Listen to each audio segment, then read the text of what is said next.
देखो रिकॉर्डिंग का मैसेज क्या स्क्रीन शेयर है? हाँ मैम। अच्छा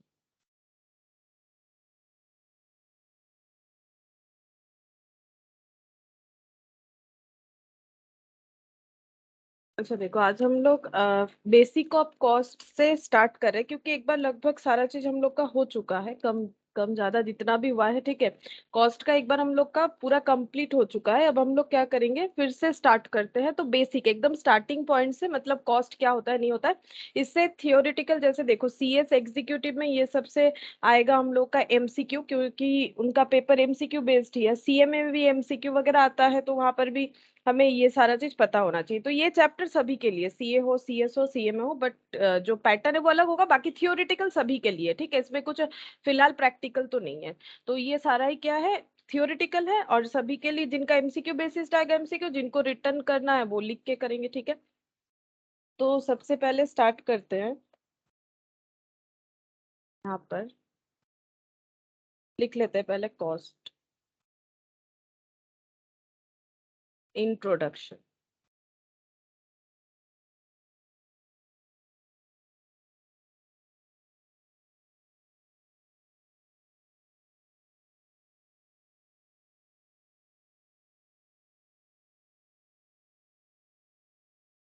गुड मॉर्निंग।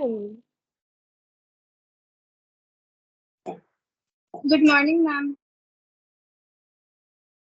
अच्छा देखो, बेसिक में देखो सबसे पहले, जैसे कि अकाउंट्स पहले आया था, ठीक है। मतलब फाइनेंशियल अकाउंट पहले आया था, उसके बाद ही कॉस्ट अकाउंटेंसी आया है, ठीक है। मतलब कॉस्ट अकाउंटिंग पहले नहीं आया, पहले फाइनेंशियल अकाउंटिंग आया था। और फाइनेंशियल अकाउंटिंग यानी डबल एंट्री सिस्टम, ये जो आया था ये 15th सेंचुरी में आया था, ठीक है। 15th सेंचुरी में आया था डबल एंट्री सिस्टम, ठीक है। डबल एंट्री सिस्टम, ठीक है। और ये किसने लाया था, पता है तुम लोगों को? बोलो, पता है? नाम हम लिख रहे हैं, बताओ। अकाउंट्स में 11 में पढ़ते हो ना? मैंने नाम लिख भी दिया। बोलो कौन, लूका पैसियोली, है ना? अच्छा, अब देखो 17th और 18th सेंचुरी जब आया, तब जाके कॉस्टिंग का बात आया, ठीक है। कॉस्टिंग का इवोल्यूशन जो है वो 17th और 18th सेंचुरी में हुआ था। और ये कहाँ पर हुआ था? फ्रांस और जर्मनी, ठीक है। फ्रांस और जर्मनी में हुआ था। लेकिन ये जो था ना, ये यहाँ पर ये फ्रांस जर्मनी में जो हुआ था कॉस्टिंग, ये स्मॉल था, ठीक है। मतलब इसका जो ब्रांच था ये स्मॉल था, इतना वाइडली ये स्प्रेड नहीं हुआ था, ठीक है। उसके बाद 20th सेंचुरी में जब सेकेंड वर्ल्ड वॉर चल रहा था, तो डिफेंस में जो लोग थे, ठीक है, डिफेंस पर्सोनेल एम्प्लॉय,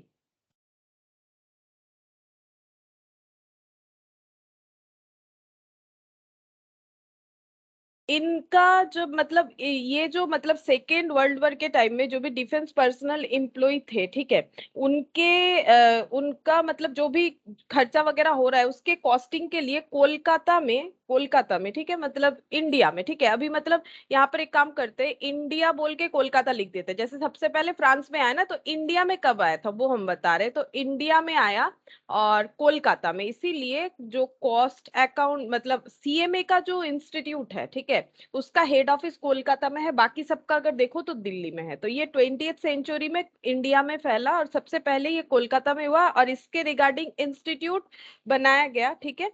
इंस्टीट्यूट जो बनाया गया, पहले नाम था ICWAI, ठीक है, मतलब कॉस्ट इंस्टीट्यूट का, ठीक है। अभी हो गया है ICMAI, जो भी बोलो एक ही बात है, ठीक है। लेकिन पहले ये हम बताना चाह रहे हैं कि सबसे पहले कौन से नाम से आए थे इंस्टीट्यूट। नाम जो है थोड़ा चेंज होते जाता है, लेकिन पहले सबसे पहला नाम यही वाला था, ICWAI, मतलब institute of cost accountant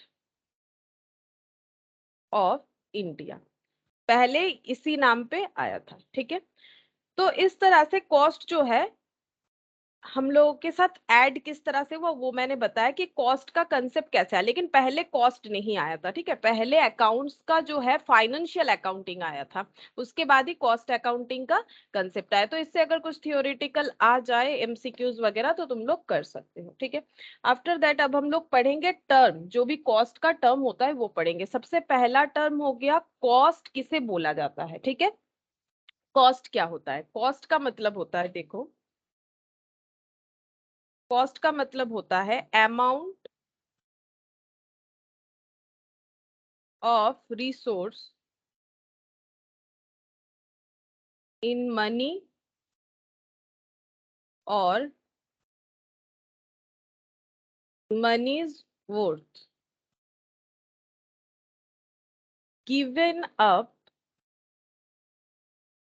in exchange for some goods expenditure में बी ब्रैकेट में एक्चुअल और नोशनल। तो देखो ये क्या हुआ, एक सेकेंड।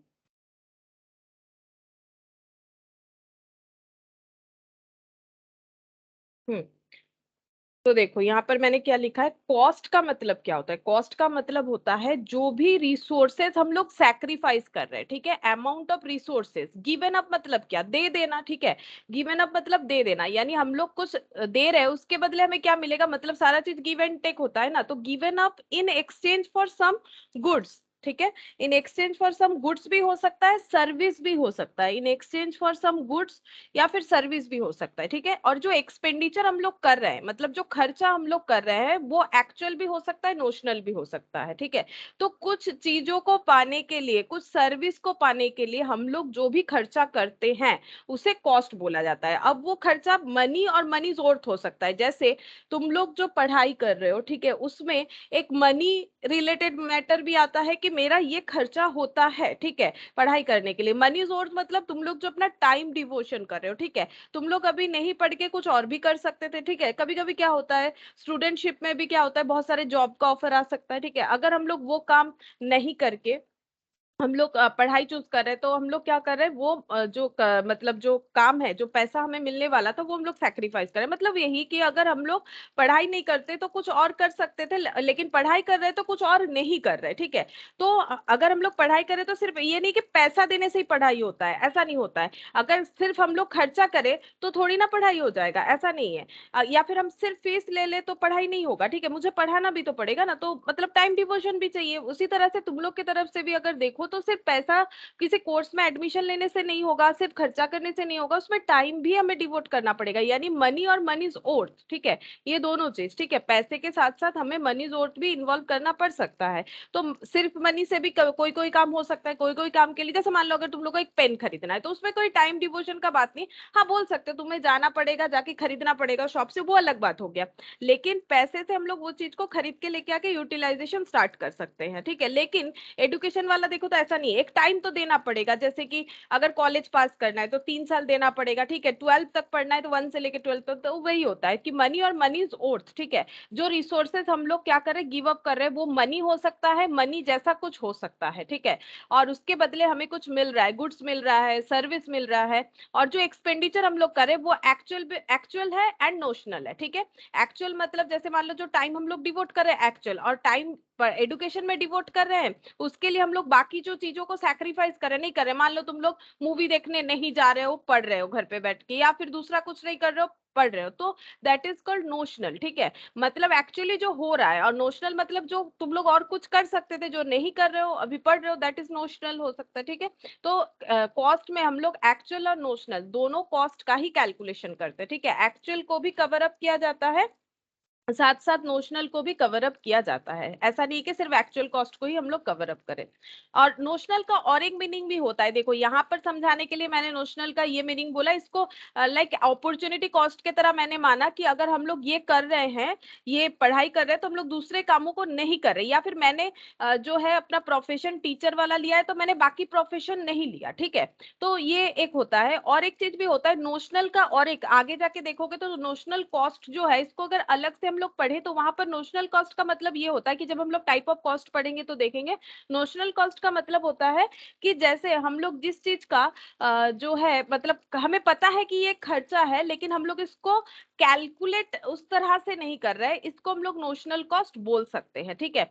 नोशनल कॉस्ट नॉर्मली क्या होता है, जो कॉन्ट्रैक्ट कॉस्टिंग है उसमें बहुत आता है, मतलब नोशनल कॉस्ट वहां पर फिर एक अलग मीनिंग में आता है कि कहाँ तक हम लोगों ने खर्चा किया, दैट इज नोशनल एक्सपेंडिचर बोला जाता है, ठीक है। ऐसे मान लो अगर तुम लोग देखो कि सपोज तुम लोग घर पे खाना खा रहे हो और बाई चांस तुम लोगों ने वो खाना तुम लोग को अच्छा नहीं लगा, नहीं खाया, ऐसा नहीं होना चाहिए, जस्ट एग्जांपल दे रहे हैं कि मान लो वो खाना तुम लोगों ने खाया लेकिन तुम लोग को अच्छा नहीं लगा, छोड़ दिया, तुम लोग सोच रहे हो बाहर जाके खाओगे, ठीक है। लेकिन क्या उस खाने का खर्चा नहीं हुआ, उसमें मनी भी है और उसमें मेहनत भी है, ठीक है। तो that is the notional cost, मतलब जिसका एक्चुअली एक कॉस्ट है लेकिन तुम लोग कंसीडर नहीं कर रहे हो, ठीक है। तुम लोग मतलब पता है फिर भी कंसीडर नहीं कर रहे, ये भी नोशनल होता है। लेकिन फिलहाल यहाँ पर नोशनल का मतलब है कि जो कॉस्ट हम लोग क्या कर रहे हैं, जो मनी है वो तो एक्चुअल है, जो मनी वर्थ है वो नोशनल है, ठीक है। अच्छा, अब यहाँ पर देखो cost accounting, sorry cost accounting नहीं, पहले हमें पढ़ना पड़ेगा कॉस्ट के बाद कॉस्टिंग, ठीक है। कॉस्ट के बाद हम लोग पढ़ेंगे कॉस्टिंग। कॉस्टिंग क्या है? कॉस्टिंग एक टेक्निक है, ठीक है, जिससे हम लोग कॉस्ट को कैलकुलेट कर सकते हैं। कॉस्टिंग क्या है? एक टेक्निक है, यहाँ पर लिखते हैं it is a technique of ascertaining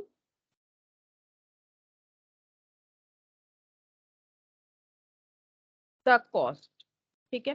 cost को आइडेंटिफाई करने का टेक्निक होता है कॉस्टिंग, ठीक है।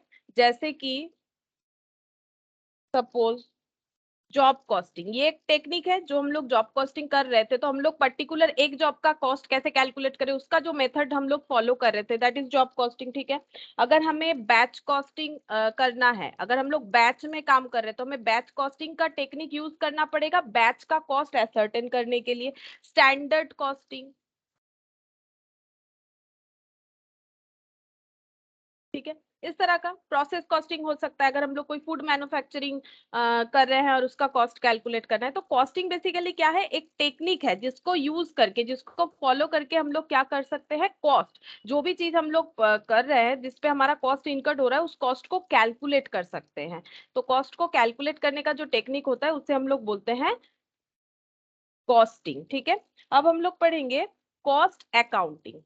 कॉस्ट अकाउंटिंग, तो अकाउंटिंग का मतलब होता है रिकॉर्डिंग, ठीक है। अकाउंटिंग का इन जनरल मतलब हो गया रिकॉर्डिंग। अब रिकॉर्ड क्या करना है? जब तुम लोग फाइनेंशियल अकाउंटिंग पढ़ते हो, क्योंकि यही सबसे पहले पढ़ाया जाता है, लेकिन हाँ कभी कभी अगर 11 12 से किसी का कॉस्ट टैक्स रहता है तो वो लोग कॉस्ट अकाउंटिंग भी पढ़ लेते हैं, ठीक है, जो कि बंगाल बोर्ड में रहता है। तो कॉस्ट अकाउंटिंग, अकाउंटिंग यानी रिकॉर्डिंग, अगर हम लोग रिकॉर्ड कर रहे हैं किस चीज का, कॉस्ट का रिकॉर्ड कर रहे हैं, तो इसको हम लोग बोलेंगे कॉस्ट अकाउंटिंग, ठीक है। कॉस्ट अकाउंटिंग क्या है? कॉस्ट को रिकॉर्ड करने का टेक्निक है। It is a process, it is a process of accounting, मतलब रिकॉर्डिंग, ठीक है। अकाउंटिंग का मतलब हमेशा रिकॉर्डिंग होता है। अकाउंटिंग फॉर, क्या रिकॉर्ड करना है? एसर्टेनिंग द कॉस्ट, जो कॉस्ट को हम लोग एसर्टेन करेंगे बाय यूजिंग द कॉस्टिंग, कोई एक कॉस्टिंग टेक्निक यूज करके जिस कॉस्ट को हम लोग एसर्टेन करेंगे, फिर उसको जहां रिकॉर्ड करेंगे, जिस तरीके से रिकॉर्ड करेंगे, ठीक है, उसको हम लोग बोलते हैं cost accounting. It is a process of accounting for ascertaining, process of accounting for ascertaining the cost, ठीक है। जो कॉस्ट एसर्टेन किया है उसको अकाउंटिंग यानी रिकॉर्ड करना कैसे चाहिए उसको हम लोग बोलते हैं कॉस्ट अकाउंटिंग। स्टार्ट्स फ्रॉम, ये कहाँ से स्टार्ट होता है, ये काम हम लोग कैसे शुरू कर सकते हैं? स्टार्ट्स विथ रिकॉर्डिंग, पहला स्टेप तो रिकॉर्डिंग ही होगा। रिकॉर्डिंग ऑफ, क्या रिकॉर्ड करना है? Income expenditure, income and expenditure,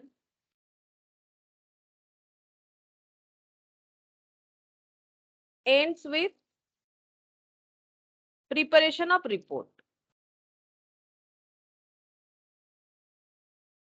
और एट लास्ट हमें रिपोर्ट रेडी करना है कि जितना भी कॉस्ट हम लोगों ने इनकर्ड किया और उस प्रोडक्ट को या सर्विस को बेच के हमें क्या मिला, ठीक है, दैट इज द रिपोर्ट। ठीक है, तो ये हो गया हम लोगों का कॉस्ट अकाउंटिंग। ठीक है, तो नेक्स्ट हम लोग पढ़ेंगे कॉस्ट अकाउंटेंसी।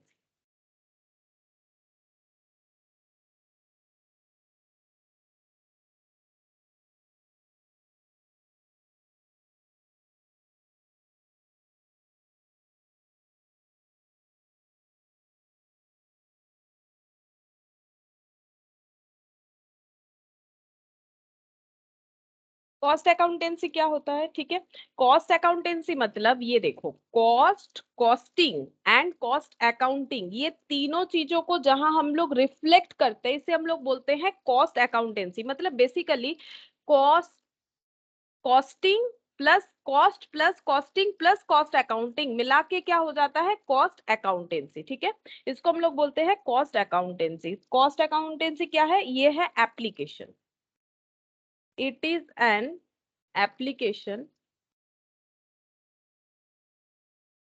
ऑफ कॉस्टिंग, मतलब कॉस्ट को कैलकुलेट करने के तरीके को कैसे अप्लाई करें। It is an application of costing and cost accounting. कैसे कॉस्टिंग करें, फिर कॉस्टिंग करने के बाद ही तो हमें उसे रिकॉर्ड भी करना पड़ेगा। कॉस्टिंग कहाँ पर करें? जहां पर कॉस्ट को रिकॉर्ड किया जाता है। कॉस्ट अकाउंटिंग फॉर, ये क्यों किया जाता है? For cost control and ascertainment of profitability.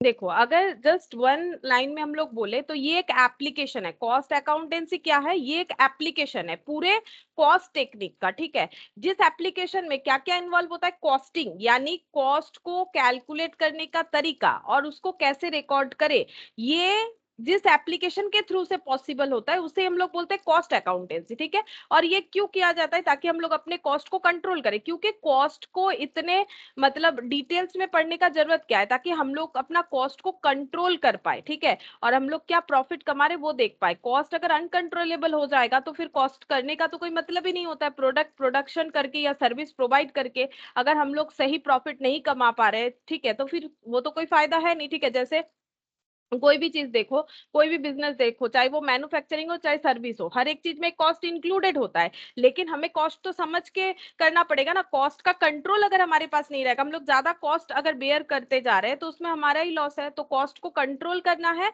और असर्टेनमेंट करना है प्रॉफिटेबिलिटी को। ठीक है, कितना प्रॉफिट हम लोग कमा सकते हैं। और ये जो है, ये जो एप्लीकेशन है, ये एक साइंस भी है। ये जो एप्लीकेशन है इसे हम एक साइंस भी बोल सकते हैं। ठीक है, और ये जो एप्लीकेशन है इसे हम लोग आर्ट भी बोल सकते हैं। मतलब इस एप्लीकेशन को यूज करने का मतलब होता है साइंस, आर्ट और प्रैक्टिस। ठीक है, साइंस, आर्ट और प्रैक्टिस। ठीक है, ये साइंस किस तरह से है? क्योंकि ये एक सिस्टमेटिक अप्रोच है। साइंस में हर चीज क्या होता है? लॉजिक होता है, सिस्टमेटिक होता है। तो ये एक सिस्टमेटिक बॉडी ऑफ नॉलेज है, इसी वजह से ये साइंस है, सिस्टमेटिक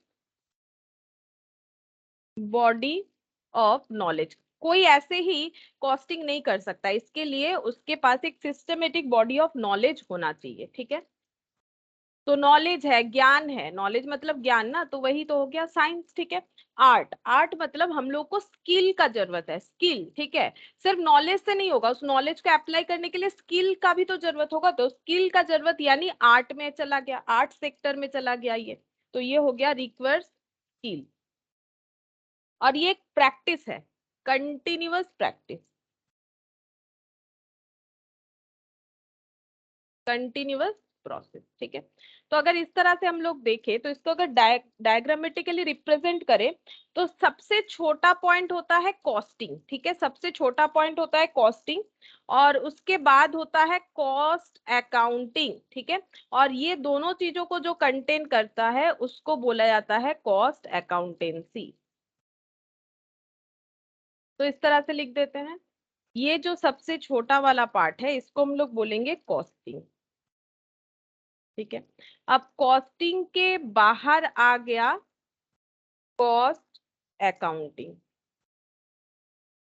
कॉस्ट अकाउंटिंग कर रहे हैं मतलब कॉस्टिंग इन्वॉल्व्ड है, और कॉस्ट अकाउंटेंसी अगर कर रहे हैं इसका मतलब costing and cost accounting involve है। Cost accountancy,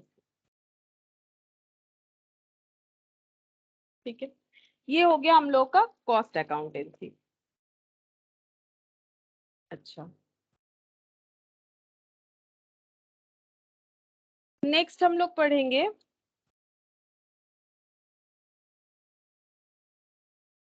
cost unit. ठीक है, नेक्स्ट हम लोग पढ़ेंगे कॉस्ट यूनिट। कॉस्ट यूनिट क्या होता है? देखो, कॉस्ट यूनिट क्या होता है, हम लोग किसी चीज का भी कॉस्ट कैलकुलेट अगर करते हैं तो उसको मेजर करने के लिए हमारे पास एक यूनिट होना चाहिए। ठीक है, उसे मेजर करने के लिए हमारे पास एक यूनिट होना चाहिए। जैसे मान लो अगर हम लोग कुछ मैन्युफैक्चर कर रहे हैं, लाइक अगर हम लोग मान लो कि गाड़ी मैन्युफैक्चर कर रहे हैं तो उसका यूनिट क्या हो जाएगा? नंबर। ठीक है, अगर मान लो हम लोग सीमेंट मैन्युफैक्चर कर रहे हैं तो उसका यूनिट हमारे लिए क्या हो जाएगा? उसका यूनिट हो जाएगा हमारे लिए, क्या हो सकता है? सीमेंट का टन हो सकता है। ठीक है, अगर हम लोग केमिकल प्रोडक्शन कर रहे हैं तो उसके लिए लीटर, गैलन, इस तरह का होगा। ठीक है, तो अगर हम लोग किसी चीज का कॉस्ट कैलकुलेट कर रहे हैं तो उसको प्रॉपर तरीके से मेजर करने के लिए हमें एक यूनिट का जरूरत होता है। ठीक है, तो इसे हम लोग बोलते हैं कॉस्ट यूनिट। ठीक है, तो कॉस्ट यूनिट का मतलब क्या हो गया? देखो, कॉस्ट यूनिट का मतलब हो गया it is a unit of product. कोई भी एक प्रोडक्ट का यूनिट। ठीक है, हर एक प्रोडक्ट का अपना अपना यूनिट होता है, डिपेंड कि वो किस तरह का चीज है। लिक्विड है तो उसमें लीटर, गैलन ये सब एप्लीकेबल हो जाता है। ठीक है, और अगर सॉलिड है तो उसमें किलो हो सकता है, ग्राम हो सकता है, टन हो सकता है। ठीक है, तो यहाँ पर हो गया it is a unit of product comma service. हम लोग सर्विस का भी यूनिट कर सकते हैं। ठीक है, जैसे पर पेशेंट, अगर डॉक्टर पेशेंट को सर्विस देता है तो वहां पर यूनिट हो जाता है पर पेशेंट। ठीक है, तो सर्विस, या फिर होटल वगैरह में पर गेस्ट के हिसाब से, और टाइम। ठीक है, ये यूनिट है। यूनिट किस चीज का हो सकता है? कोई प्रोडक्ट का हो सकता है, किसी सर्विस का हो सकता है, या फिर टाइम और कॉम्बिनेशन ऑफ दीज। ठीक है, या फिर तीनों का कॉम्बिनेशन, तीनों का कॉम्बिनेशन, प्रोडक्ट, सर्विस, टाइम, तीनों का कॉम्बिनेशन। ठीक है, in relation to which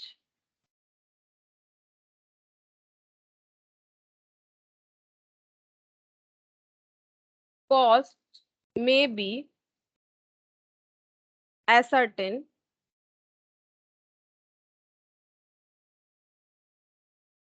ascertained और expressed। ठीक है, एग्जाम्पल लिख लेते हैं। ऑटोमोबाइल अगर है तो उसमें हो जाता है नंबर।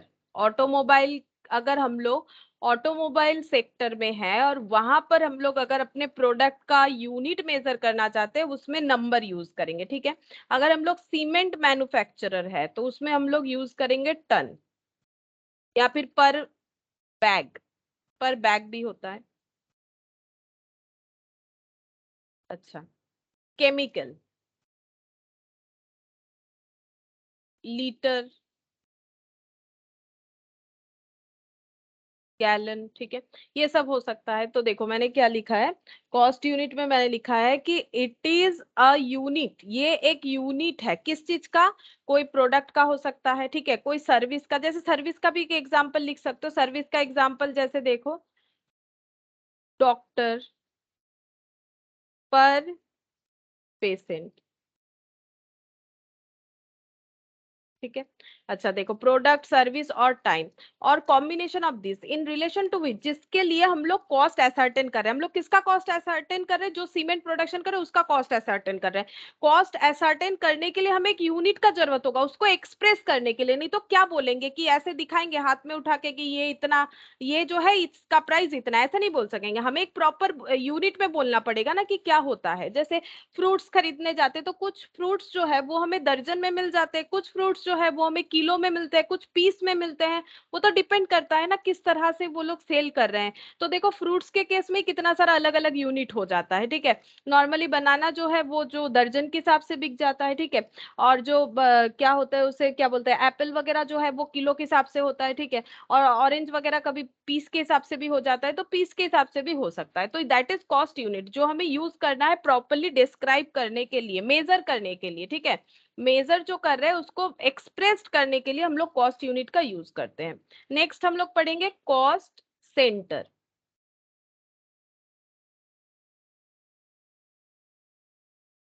देखो कॉस्ट यूनिट के बाद हम लोग पढ़ेंगे कॉस्ट सेंटर। कॉस्ट सेंटर का मतलब होता है जिस चीज का हम लोग कॉस्ट निकाल रहे हैं, ठीक है, जिस चीज का हम लोग कॉस्ट कैलकुलेट कर रहे हैं, इसको हम लोग बोलते हैं कॉस्ट सेंटर, ठीक है। जैसे अगर हम लोग ऑटोमोबाइल सेक्टर में है तो हम लोग ऑटोमोबाइल मतलब गाड़ी वाड़ी का कॉस्ट कैलकुलेट कर रहे हैं, तो हम लोग का कॉस्ट सेंटर हो गया वो, ठीक है।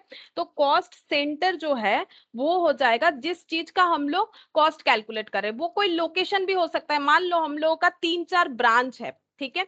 कोई एक प्रोडक्शन, मान लो गाड़ी मैन्युफैक्चरिंग कंपनी है जिसका 3-4 ब्रांच है, ठीक है। तो वो या फिर मान लो 3-4 जगह पे ब्रांच है, ठीक है। मान लो एक कोलकाता में है, एक दिल्ली में है, एक मुंबई में, इस तरह से अगर है तो हम लोग ये कैलकुलेट करना चाहते हैं कि कोलकाता में क्या कॉस्ट आया, ठीक है, दिल्ली वाले यूनिट में क्या कॉस्ट आया, कितना सेल हुआ, क्या हुआ, नहीं हुआ। तो दैट इज लोकेशन वाइज हम लोग कॉस्ट सेंटर को डिफाइन कर सकते हैं। पर्सन वाइज कर सकते हैं कि हम लोग हर एक जगह पे जो इम्प्लॉय लोगों को इन्वॉल्व किए, वहां पर हर एक इम्प्लॉय के पीछे हमारा कितना खर्चा होता है, तो पर्सन वाइज हो सकता है। या फिर कोई इक्विपमेंट का, अगर हम लोग कोई पर्टिकुलर मशीन वगैरह यूज कर रहे हैं, ठीक है, कोई इक्विपमेंट वगैरह, कोई टूल्स वगैरह यूज कर रहे हैं, उसका कॉस्ट कैलकुलेट करना चाहते हैं कि क्या कॉस्ट है। जैसे मान लो हम लैपटॉप यूज कर रहे हैं पढ़ाने के लिए, तो अगर हम देखें कि पूरे साल भर में मैंने इस लैपटॉप पे कितना खर्चा किया, ठीक है, तो ये हो जाता है मेरा कॉस्ट सेंटर। ये लैपटॉप मेरा हो जाएगा कॉस्ट सेंटर, ठीक है। तो ये इक्विपमेंट हो गया। और ग्रुप ऑफ दिस हो सकता है, मतलब location and person and equipment, ये सारा चीज हो सकता है, ठीक है। तो कॉस्ट सेंटर क्या होता है, देखो कॉस्ट सेंटर का मतलब इट मींस लोकेशन। कोई लोकेशन का कॉस्ट कैलकुलेट कर रहे हैं तो कॉस्ट सेंटर लोकेशन हो गया। कोई पर्सन, इक्विपमेंट और group of them for which cost is to be ascertain,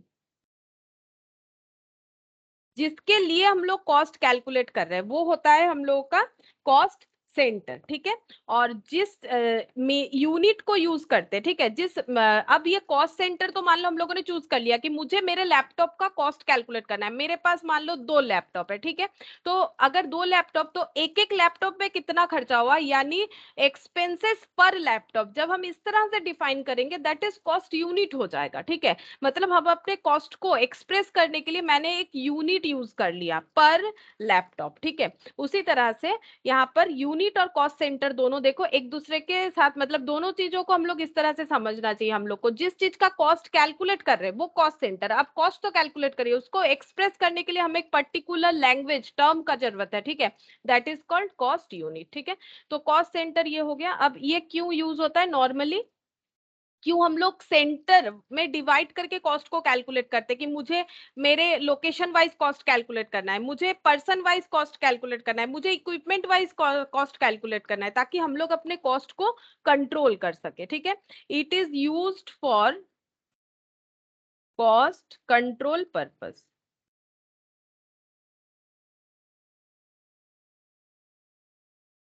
ठीक है। अब कितने तरह का कॉस्ट सेंटर होता है मेनली, देखो 2 टाइप्स, ठीक है, मेनली 2 टाइप्स होता है। पहला पर्सनल,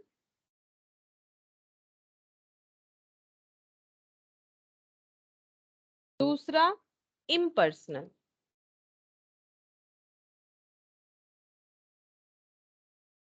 तो पर्सनल कॉस्ट सेंटर मतलब जो इन्वॉल्व करेगा पर्सन्स को या ग्रुप ऑफ पर्सन्स को, ठीक है, कंसिस्ट ऑफ पर्सन्स और ग्रुप ऑफ पर्सन। इम्पर्सनल मतलब अदर देन पर्सन मतलब लोकेशन, इक्विपमेंट, ठीक है। तो यहाँ पर लिख देते हैं कंसिस्ट ऑफ लोकेशन और इक्विपमेंट। अगर हम लोग किसी इक्विपमेंट का कॉस्ट कैलकुलेट कर रहे हैं, ठीक है, या फिर अगर हम लोग किसी लोकेशन का कॉस्ट कैलकुलेट कर रहे हैं, तो वो हो जाता है इम्पर्सनल। और किसी पर्सन का या ग्रुप ऑफ पर्सन, यहाँ पे ग्रुप ऑफ इक्विपमेंट हो सकता है, ठीक है, इक्विपमेंट और इक्विपमेंट्स दोनों ही हो सकता है। अच्छा, अब इसका अलग से हम लोग पढ़ेंगे, देखो। और जो ये तो हम लोगों ने देखा कि कितने तरह का हो सकता है कॉस्ट सेंटर। नेक्स्ट देखो यहाँ पर मैन्युफैक्चरिंग कंसर्न में कॉस्ट सेंटर का मतलब क्या होता है, ये अलग से हमें थोड़ा सा देखना चाहिए। कॉस्ट सेंटर मतलब इस पे अलग से क्वेश्चन होता है। Cost centres in manufacturing concern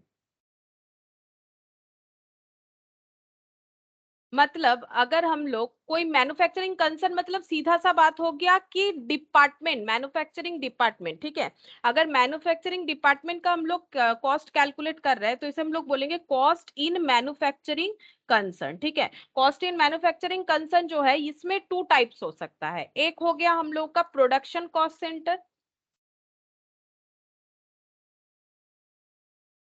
क्योंकि देखो जो मैन्युफैक्चर करते हैं, तुम लोग ओवरहेड ऑलरेडी कर चुके हो एक बार। तो जब हम लोग मैन्युफैक्चर करते हैं, तो हम लोग का मेन दो कॉस्ट सेंटर होता है। हम लोग ये देखते हैं प्रोडक्शन करने का खर्चा क्या हुआ, और प्रोडक्शन को स्मूथली रन करवाने के लिए जो सर्विस सेंटर वगैरह लगवाया था हम लोगों ने, तो सर्विस सेंटर जो थे उन्होंने किस तरह से हेल्प किया, तो वहां पर जो कॉस्ट इंक्लूडेड होता है उसको भी देखना पड़ेगा।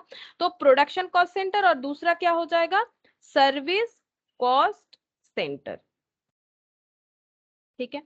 अच्छा, प्रोडक्शन कॉस्ट सेंटर मतलब इसका एग्जांपल क्या हो जाएगा, मशीन शॉप, मशीन जिसके थ्रू से प्रोडक्शन हो रहा है। और सर्विस कॉस्ट सेंटर मतलब मेंटेनेंस डिपार्टमेंट, ये मैंने एक एग्जांपल दिया, मेंटेनेंस डिपार्टमेंट।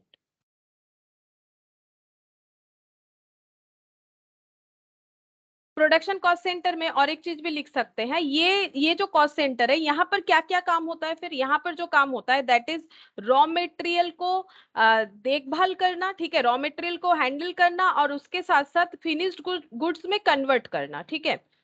यहाँ पर लिख देते हैं प्रोडक्शन कॉस्ट सेंटर के बारे में, इसका थोड़ा सा डिटेल्स यहाँ पर लिख देते हैं, देखो। It is a cost centre where raw material is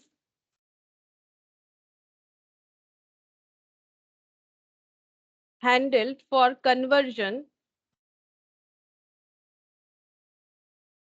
into finished goods.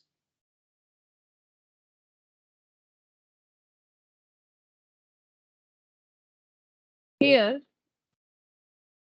both direct and indirect expenses incurred. जैसे मैंने यहाँ पर ऑलरेडी एक एग्जांपल दिया है, मशीन शॉप, ठीक है, यहाँ पर लिख लो एग्जांपल में machine shop, welding shop, assembly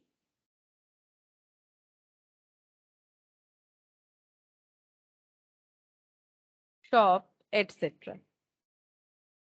और नेक्स्ट ये वाला सर्विस कॉस्ट सेंटर, जैसे कि मेंटेनेंस डिपार्टमेंट, तो इसके बारे में अगर हम लोग थोड़ा लिखना चाहे, तो सर्विस कॉस्ट सेंटर मतलब क्या हो जाएगा, it is a cost centre, it is a cost centre which serve as an ancillary, ancillary मतलब उससे जुड़े हुए, ठीक है, ancillary unit to a production cost centre, ठीक है। एग्जाम्पल और भी लिख सकते हैं, मैंने तो एक दिया है मेंटेनेंस, इसके अलावा जैसे कि पावर हाउस, और हो सकता है और क्या हो सकता है? पेरोल,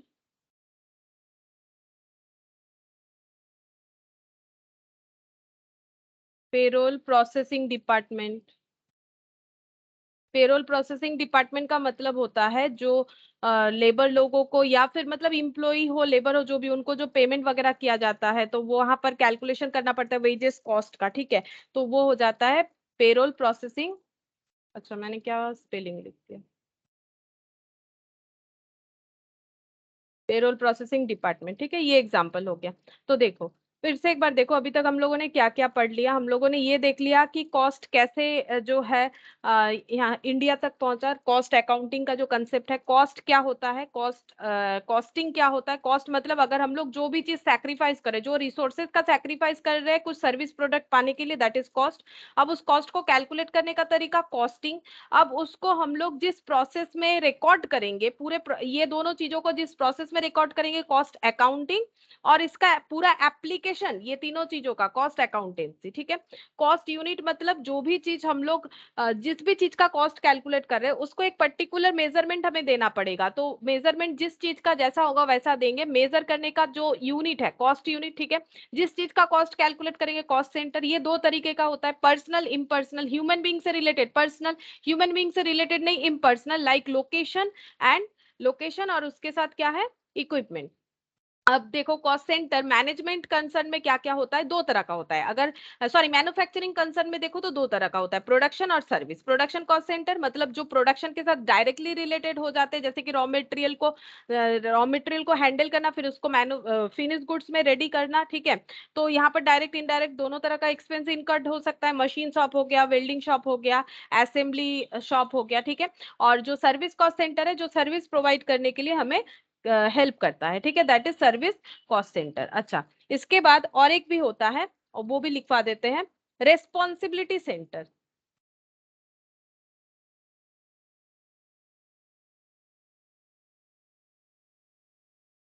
रेस्पॉन्सिबिलिटी सेंटर क्या होता है? A segment of business for which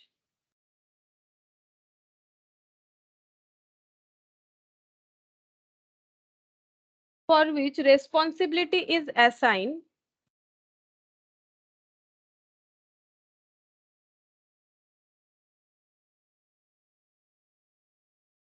to a specific person।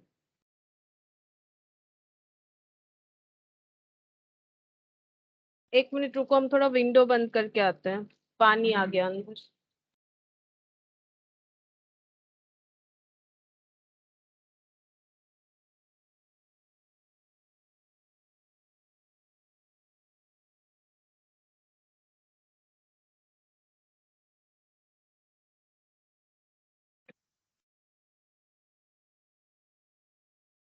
हाँ देखो, रेस्पॉन्सिबिलिटी सेंटर का मतलब है, देखो, अगर हम लोग किसी एक बिजनेस में पर्टिकुलर सेगमेंट में, ठीक है, अगर हम लोग किसी को कुछ रेस्पॉन्सिबिलिटी असाइन कर रहे हैं किसी स्पेसिफिक पर्सन को, जैसे देखो सुपरवाइजर जो होते हैं उनका काम होता है जिस चीजों को उनको सुपरवाइज करने के लिए दिया गया है, ठीक है। कोई फैक्ट्री सुपरवाइजर हो सकता है, ठीक है। कोई स्टोर में भी सुपरवाइजर हो सकता है। तो मतलब सेगमेंट अलग हो गया ना। फैक्ट्री में तो प्रोडक्शन का काम होता है, उसको जो देख रहे हैं उनका सेगमेंट अलग हो गया, ठीक है। अब स्टोर में रॉ मटेरियल रहता है तो उसको जो चेक कर रहे हैं या फिर उस पर जो नजर रख रहे हैं वो अलग सुपरवाइजर हो गए। तो a segment of business for which responsibility is assigned to a specific person, उसको हम लोग बोलते हैं रेस्पॉन्सिबिलिटी सेंटर, ठीक है। अब यहाँ पर एक एग्जांपल देखो, mister A in charge of stores department, ठीक है। तो मिस्टर ए का रेस्पॉन्सिबिलिटी सेंटर क्या हो गया? Store department. अगर मिस्टर बी को इंचार्ज किया गया है, ठीक है, इंचार्ज ऑफ प्रोडक्शन डिपार्टमेंट, तो उनका रेस्पॉन्सिबिलिटी सेंटर क्या हो जाएगा? प्रोडक्शन डिपार्टमेंट, ठीक है। देखो, चीजों को अच्छे तरीके से समझना पड़ेगा। अगर एमसीक्यू आ जाए, अगर हमें नहीं समझ में आता तो एमसीक्यू कर पाना मुश्किल हो जाएगा, ठीक है। तो हमें रेस्पॉन्सिबिलिटी सेंटर का समझ होना चाहिए। रेस्पॉन्सिबिलिटी नाम से ही पता चल रहा है, अगर हम लोग किसी पर्टिकुलर चीजों का रेस्पॉन्सिबिलिटी ले रहे हैं, ठीक है, तो उस हिसाब से जो हम लोगों को अलग अलग बिजनेस सेगमेंट का रेस्पॉन्सिबिलिटी दिया जा रहा है, वो उस पर्टिकुलर इंसान के लिए रेस्पॉन्सिबिलिटी सेंटर हो जाएगा। जैसे मिस्टर ए के लिए स्टोर डिपार्टमेंट, मिस्टर बी के लिए प्रोडक्शन डिपार्टमेंट। तो एक बिजनेस सेगमेंट है, मान लो एक कंपनी है ये XYZ लिमिटेड, ठीक है, इसके दो रेस्पॉन्सिबिलिटी सेंटर हो गए, स्टोर और प्रोडक्शन डिपार्टमेंट, ठीक है, स्टोर और प्रोडक्शन डिपार्टमेंट, ये होता है रेस्पॉन्सिबिलिटी सेंटर। अच्छा, नेक्स्ट हम लोग पढ़ेंगे और एक सेंटर, नेक्स्ट हम लोग पढ़ेंगे प्रॉफिट सेंटर, ठीक है, प्रॉफिट सेंटर। प्रॉफिट सेंटर का मतलब ए सेगमेंट ऑफ बिजनेस, बिजनेस का वो सेगमेंट जो प्रॉफिट के लिए रेस्पॉन्सिबल है, प्रॉफिट जनरेट करने के लिए, a segment of business responsible for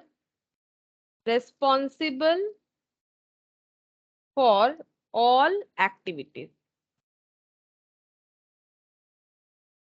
cost as well as revenue, ठीक है, मतलब कॉस्ट कितना इनकर्ड हो रहा है उसके बारे में भी बात कर पाएगा ये जो प्रॉफिट सेंटर है। इससे हमें कॉस्ट भी पता चलेगा एज वेल एज रेवेन्यू, यानी कितना सेल हुआ। देखो प्रॉफिट पता करने के लिए ना सेल और कॉस्ट दोनों पता होना चाहिए। अगर मुझे सिर्फ कॉस्ट पता है तो कैसे प्रॉफिट पता होगा, कितने में सेल किए वो नहीं पता होगा तो कैसे प्रॉफिट निकालेंगे, नहीं कर पाएंगे। सेल पता है, अगर कॉस्ट नहीं पता है तो पता कैसे करेंगे, बेच तो दिया, प्रॉफिट था कि लॉस, उसके लिए कॉस्ट पता होना चाहिए। तो cost as well as revenue दोनों इनकर्ड होगा, तभी हम लोग क्या कर पाएंगे, प्रॉफिट सेंटर जो है वो एप्लीकेबल होगा। A segment of business responsible for all activities, ठीक है, इसलिए प्रॉफिट सेंटर मतलब वहां पर कॉस्ट एक्टिविटीज एंड रेवेन्यू दोनों एक्टिविटीज इन्वॉल्व होता है। जैसे एक एग्जांपल लेते हैं, an electronic company having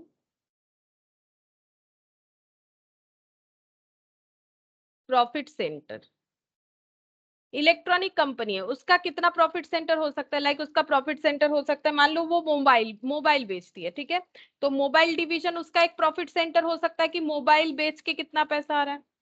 computer बेचती है या लैपटॉप बेचती है तो कंप्यूटर डिवीजन जो है, ठीक है, कंप्यूटर डिवीजन जो है वो भी उनके लिए एक प्रॉफिट सेंटर हो सकता है। तो मोबाइल का cost as well as revenue दोनों ही पता होना चाहिए, ठीक है, तभी प्रॉफिट पता कर पाएंगे। कंप्यूटर का cost as well as revenue दोनों ही पता होना चाहिए। अब कंप्यूटर खुद मैन्युफैक्चर करके बेचे, मोबाइल खुद मैन्युफैक्चर करके बेचे, या किसी से लेके मतलब खरीद के, ठीक है, वो भी होता है। कॉस्ट इनकट होना चाहिए, ठीक है, अगर हम लोग खुद से मैन्युफैक्चर कर रहे हैं तो हमारा मैन्युफैक्चरिंग कॉस्ट भी लगेगा, अगर नहीं करते हैं किसी और से खरीद के करते हैं तो हम लोग का मैन्युफैक्चरिंग कॉस्ट नहीं लगता है, लेकिन कॉस्ट तो ऑब्वियसली इनकट होता है, क्योंकि कॉस्ट का मतलब ही अपने रिसोर्सेज को, जो मनी या मनी जोर्थ होता है उसे सैक्रिफाइस करना, उसके बदले हमें कुछ लेना है, ठीक है, कुछ मिलेगा। अच्छा, it is also term as investment centre, इसे इन्वेस्टमेंट सेंटर भी बोला जाता है।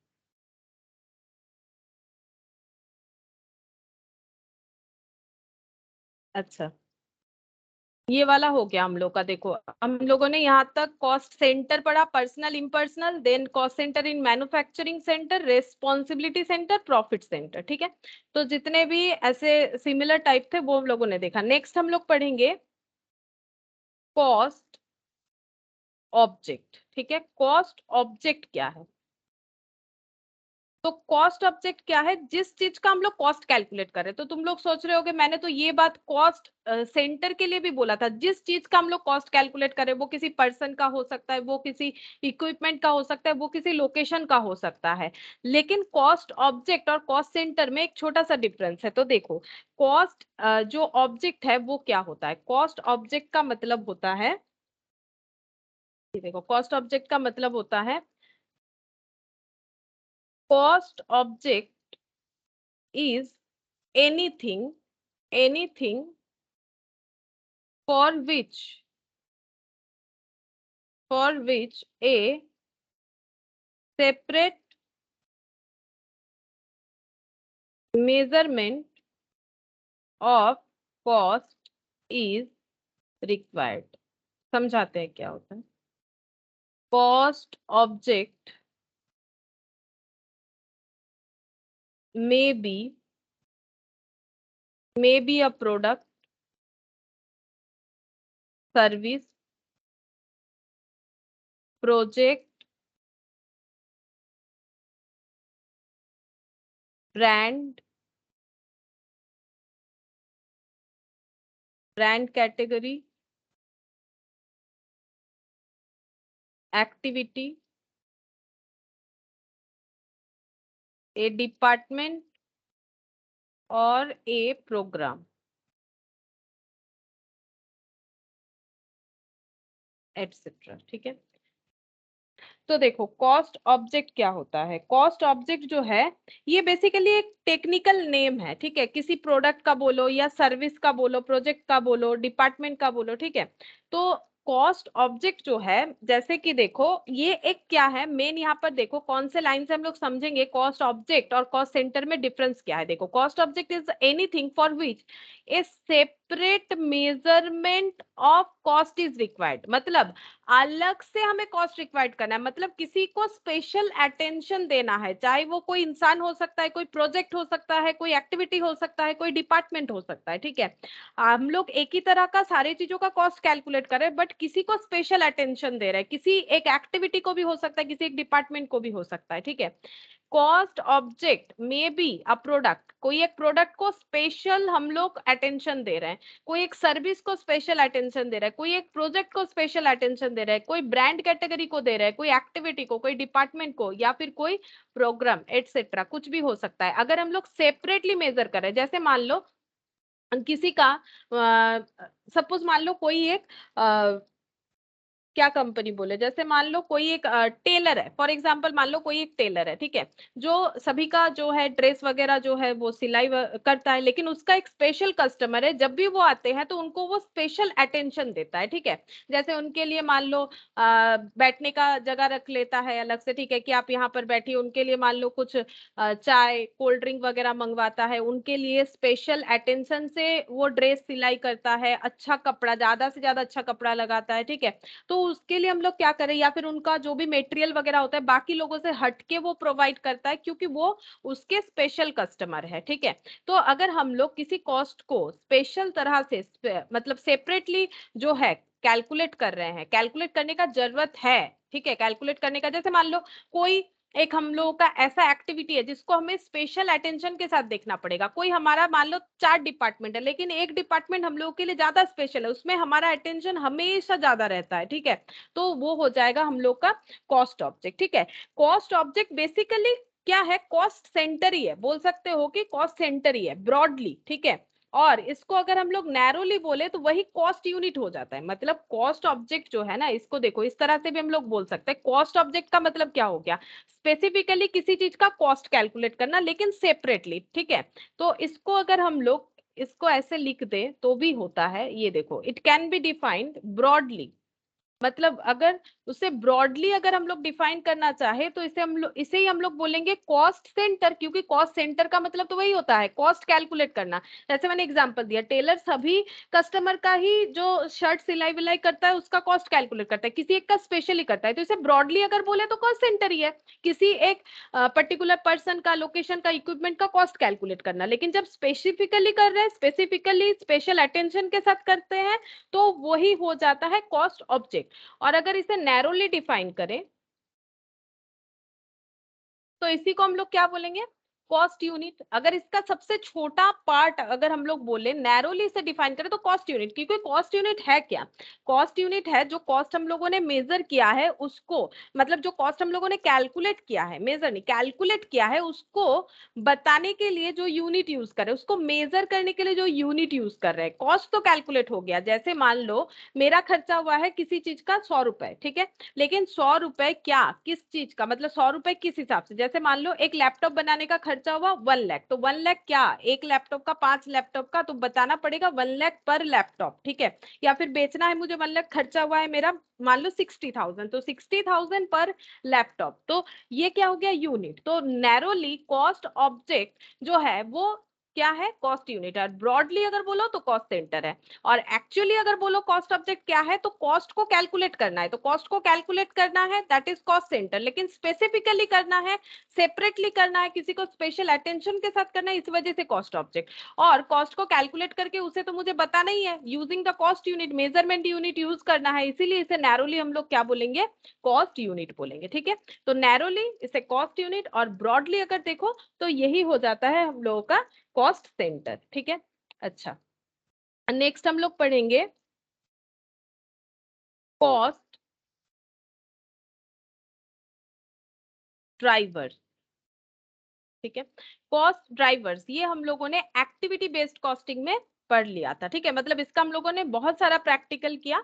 कॉस्ट ड्राइवर्स का मतलब क्या होता है, कॉस्ट ड्राइवर का मतलब होता है जिससे हमारा कॉस्ट ड्राइव करेगा, मतलब कम या ज्यादा हो सकता है, that is called cost driver. ठीक है, तो एक cost driver is a factor और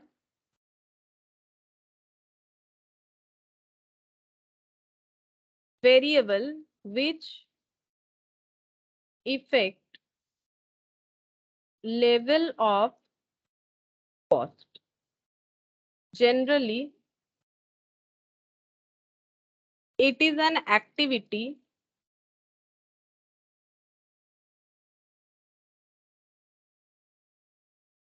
which is responsible for cost incurrence.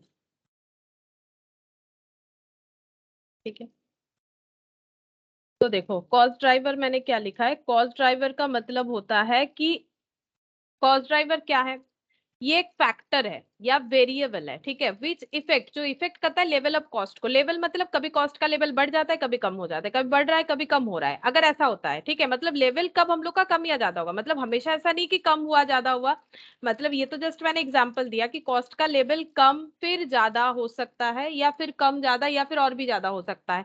तो लेवल जो है कम ज्यादा जो होता है वो क्यों होता है, तो वो कोई वेरिएबल चीज होता है तो ही होगा। वेरिएबल चीज यानी फैक्टर, लाइक जैसे मान लो इलेक्ट्रिसिटी का कंजम्पशन, जैसे क्या होता है, किसी मंथ मान लो हम लोगों ने ज्यादा इलेक्ट्रिसिटी का कंजम्पशन किया, बिल ज्यादा आया, किसी महीने कम किया, कम आया।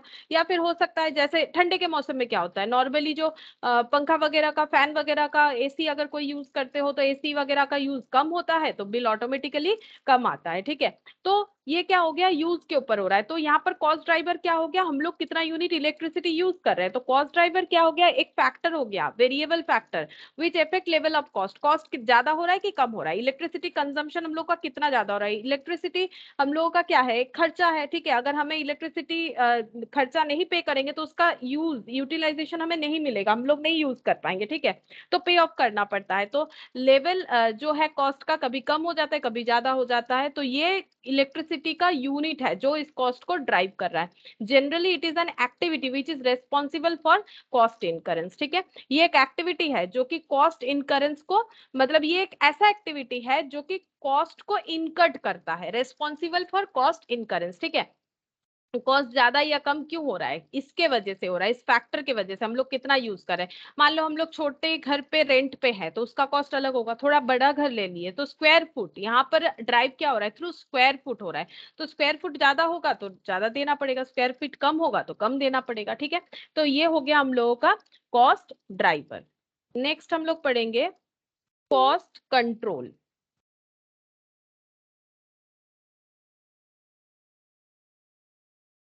कॉस्ट कंट्रोल का मतलब ये होता है कि हम लोगों को अपने कॉस्ट को क्या करना चाहिए, कंट्रोल करना चाहिए। कंट्रोल का मतलब ये है कि जो हम लोग का बजट था, अगर हम लोग उससे कम में या उसी के अंदर अपना खर्चा रख सकते हैं, that is called cost control.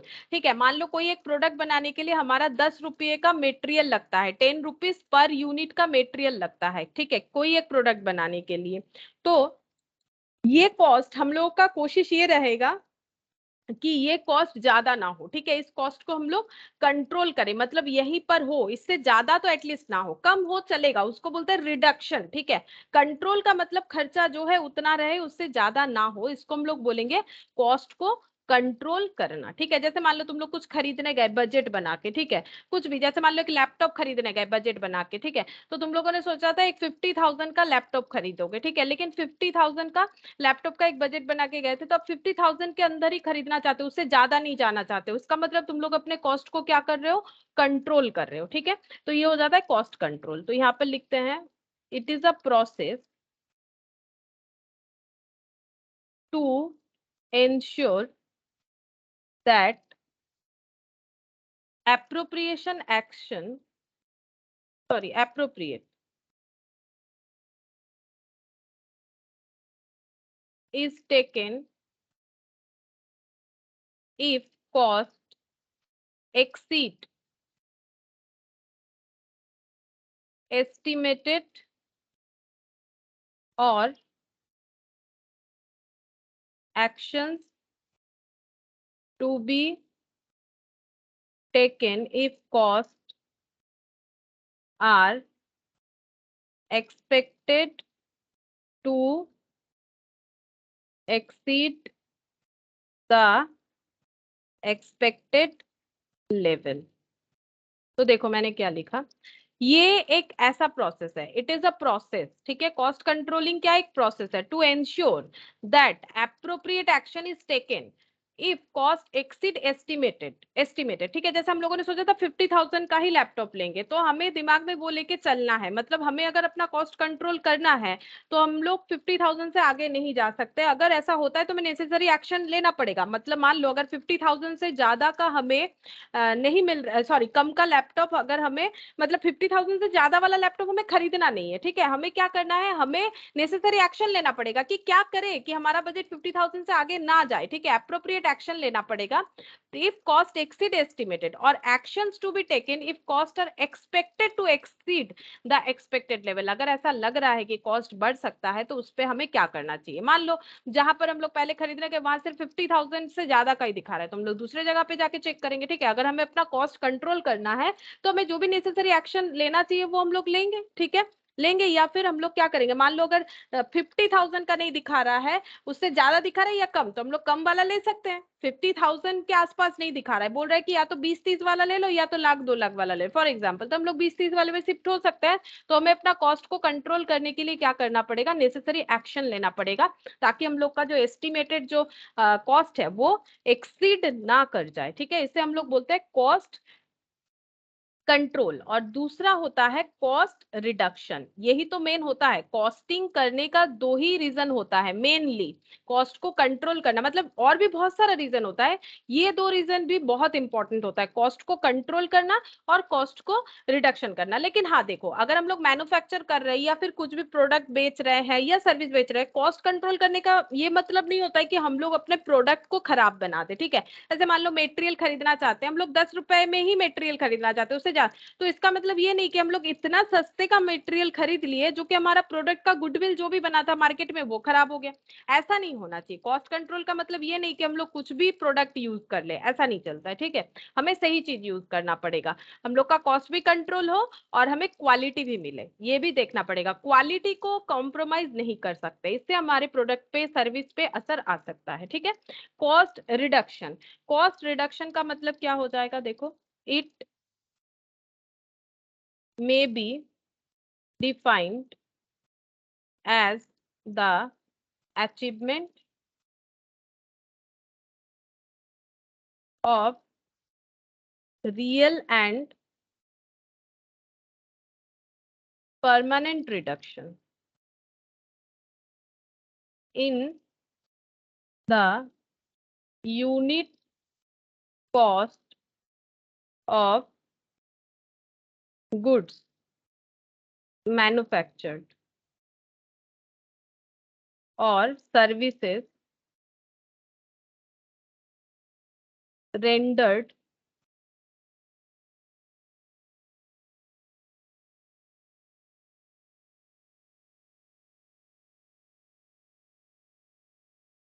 services rendered without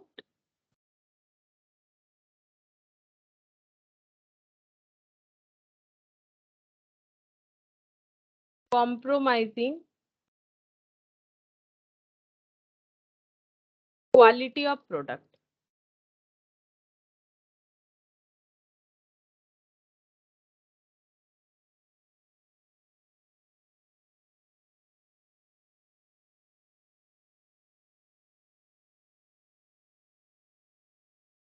permanent and genuine savings in the cost manufacture administration,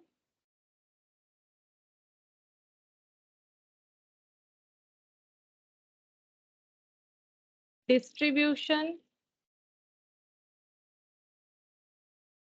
and selling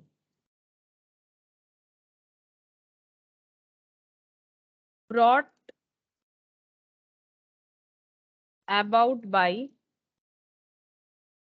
elimination and elimination of wasteful and inessential element। देखो अब समझते हैं ये क्या होता है, कॉस्ट रिडक्शन क्या होता है। देखो it may B cost reduction जो है, it may be defined as the achievement of real and permanent reduction in the cost in the unit cost of goods manufactured और सर्विस रेंडर्ड। ठीक है, पहले यहां तक समझते हैं। बोल रहा है कि जो भी गुड्स हम लोग मैन्युफैक्चर कर रहे हैं या सर्विस मैन्युफैक्चर कर रहे हैं, उसका कॉस्ट को परमानेंट वे से कम करना। परमानेंट वे से कम करने का मतलब है कि ऐसा नहीं है कि आज कॉस्ट कम है फिर 2 दिन बाद कॉस्ट बढ़ गया, ऐसा नहीं। अगर हम लोग फैसिलिटी देना चाहते हैं अपने कस्टमर को तो हम लोग परमानेंट वे में देना चाहिए। ठीक है, तो जो रियल होगा, जो रिडक्शन मतलब जो रिडक्शन हम लोग जो कर रहे हैं वो रियल होगा। मतलब मान लो आज सस्ते में कुछ रॉ मटेरियल मिल रहा था, किसी से लेके आके कर दिए, बट हमें नहीं पता कि नेक्स्ट टर्म में जब हमें उस रॉ मटेरियल का जरूरत होगा जिससे हम लोगों ने खरीदा, वो हमें नेक्स्ट बार भी क्या सस्ते में दे सकता है। हम लोगों ने ये सब देखा ही नहीं। बस एक बार में हम लोग सस्ते वाला प्रोडक्ट मतलब सस्ते में रॉ मटेरियल मिला, उससे प्रोडक्शन किया, सस्ते में बेचा, खुद प्रॉफिट कमाया, बहुत ज्यादा प्रॉफिट कमाया। उसके बाद नेक्स्ट देखे वैसा कोई रॉ मटेरियल मार्केट में अवेलेबल नहीं है, प्रोडक्ट का प्राइस बढ़ गया, क्योंकि हम लोग वो परमानेंट वे से नहीं सोचे। तो ये जो रिडक्शन जो है ना, वो परमानेंट वे में होना चाहिए, रियल में होना चाहिए, मतलब जिसका बेनिफिट हमें लॉन्ग टर्म तक मिले। ठीक है, चीजों का दाम तो बढ़ेगा लेकिन हमें सोल्यूशन जो है वो परमानेंट वे से करना चाहिए। ठीक है, तो यहाँ पर वही चीज लिखा हुआ है। देखो इट मे बी डिफाइंड, ये जो है ये कैसा अचीवमेंट है, it may be defined as the achievement. ये अचीवमेंट है, क्यों है? क्योंकि हम लोगों ने ऐसा एक रिसोर्स ढूंढ लिया है, मेटेरियल का हो सकता है, लेबर का हो सकता है, सस्ते में अच्छा मेटेरियल, सस्ते में अच्छे लेबर। हम लोगों ने अगर ऐसा कोई रिसोर्स ढूंढ लिया है जिससे हमें अचीवमेंट मिल जाएगा। अब किस चीज का? जो अचीवमेंट एक एक बार का नहीं होगा, just not for one time, real and permanent reduction मिल सकता है हमें। किसमें? हमारे जो कॉस्ट लग रहा है, जो प्रोडक्शन कर रहे हैं जिस गुड्स का, ये सर्विस प्रोवाइड कर रहे हैं, उस पे जो कॉस्ट इनकट हो रहा है पर यूनिट बेसिस पे, ठीक है, उसको हम लोग परमानेंटली क्या कर सक रहे हैं?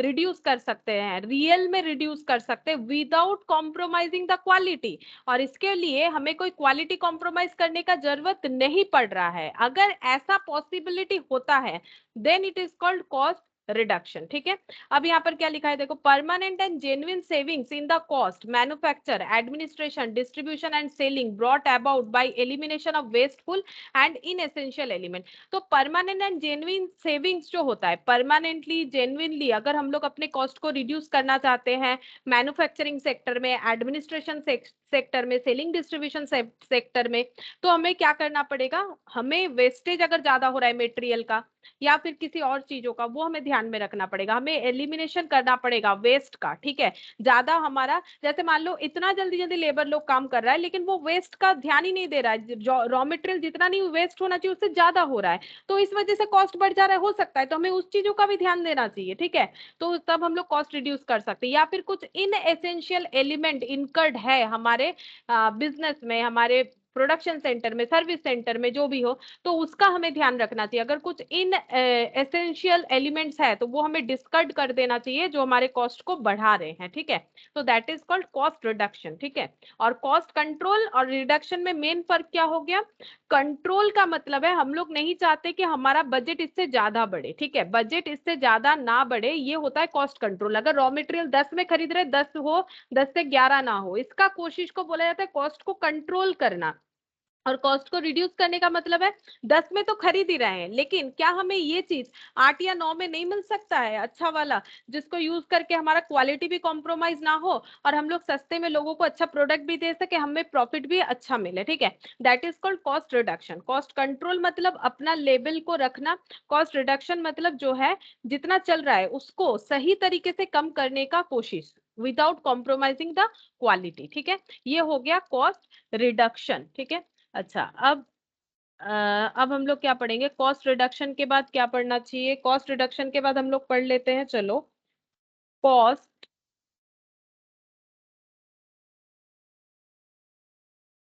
एलोकेशन, ठीक है।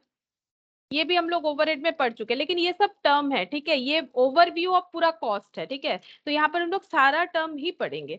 तो कॉस्ट एलोकेशन मतलब जो हम लोग डायरेक्टली क्या कर सकते हैं, ये चार्ज कर सकते हैं या आइडेंटिफाई कर सकते हैं हमारे कॉस्ट सेंटर में, उसी को हम लोग क्या बोलेंगे? Cost allocation. तो यहाँ पर लिखते हैं cost that is directly identifiable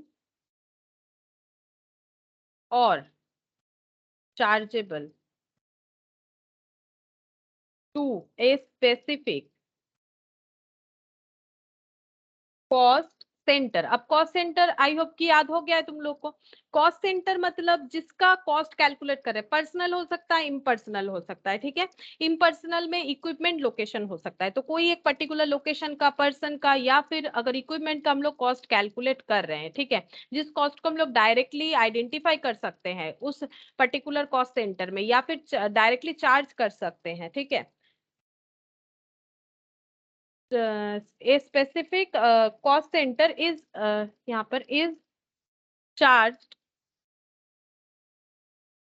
to that cost center is called cost allocation। तो क्या लिखा है एक बार देख लेते, लैंग्वेज मेरा ठीक हुआ कि नहीं। यहाँ पर लिखा है मैंने cost that is directly identifiable or chargeable to a specific cost center is chargeable to that cost center is called cost allocation, ठीक है। इसको हम लोग बोलेंगे कॉस्ट एलोकेशन। मतलब ऐसा कॉस्ट जो डायरेक्टली आइडेंटिफाइबल है या डायरेक्टली चार्जेबल है कोई एक स्पेसिफिक कॉस्ट सेंटर में, ठीक है, जो कॉस्ट को हम लोगों ने उस कॉस्ट सेंटर के लिए ही चार्ज किया है और इसको चार्ज करने का जो प्रोसेस है उसी को हम लोग बोलते हैं कॉस्ट एलोकेशन। इसका एक एग्जांपल दे देते हैं, देखो, जैसे cost of raw material, raw material allocated to the product, ठीक है। हम लोग कोई पर्टिकुलर प्रोडक्ट अगर प्रोड्यूस कर रहे हैं उसमें कितना रॉ मटेरियल अप्लाई कर रहे हैं, ठीक है, इसको बोला जाता है कॉस्ट एलोकेशन, ठीक है। कितना रॉ मटेरियल यूज हो रहा है वो हम लोग आइडेंटिफाई कर सकते हैं उस प्रोडक्ट में, इसको हम लोग बोल सकते हैं कॉस्ट। जैसे मान लो अगर हम लोग सोप मैन्युफैक्चर कर रहे हैं, ठीक है, तो केमिकल अगर हम लोगों ने यूज किया है, केमिकल इन सोप, ठीक है, सोप हम लोग का प्रोडक्ट हो गया। इस प्रोडक्ट को प्रोड्यूस करने के लिए हमारा रॉ मटेरियल क्या लगेगा? केमिकल। इसके अलावा भी बहुत सारे चीज हो सकते हैं। तो केमिकल इन सोप जो यूज हो रहा है वो हम लोग इजीली आइडेंटिफाई कर सकते हैं कि कितने का केमिकल यूज किया, तो इसको हम लोग बोलेंगे कॉस्ट को एलोकेट करना। नेक्स्ट हम लोग पढ़ेंगे कॉस्ट एपोर्शनमेंट, जो कि ओवरहेड में होता है। ओवरहेड में हम लोग डायरेक्टली आइडेंटिफाई या एलोकेट नहीं कर सकते, इसको हम लोग बोलते हैं कॉस्ट को एपोर्शन करना। कॉस्ट को एपोर्शन करने का मतलब हो जाता है when cost can't be directly identifiable to a specific cost centre.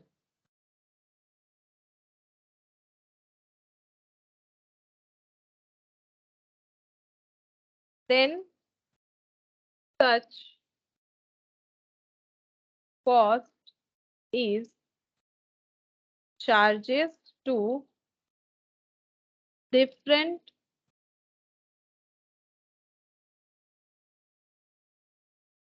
cost centers on some predetermined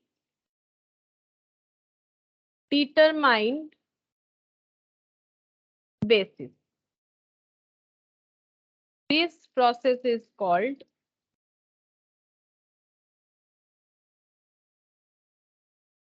cost apportion, जो कि ओवरहेड का होता है। समझाते हैं क्या होता है। कॉस्ट एपोर्शनमेंट लिख देते हैं, कॉस्ट एपोर्शनमेंट।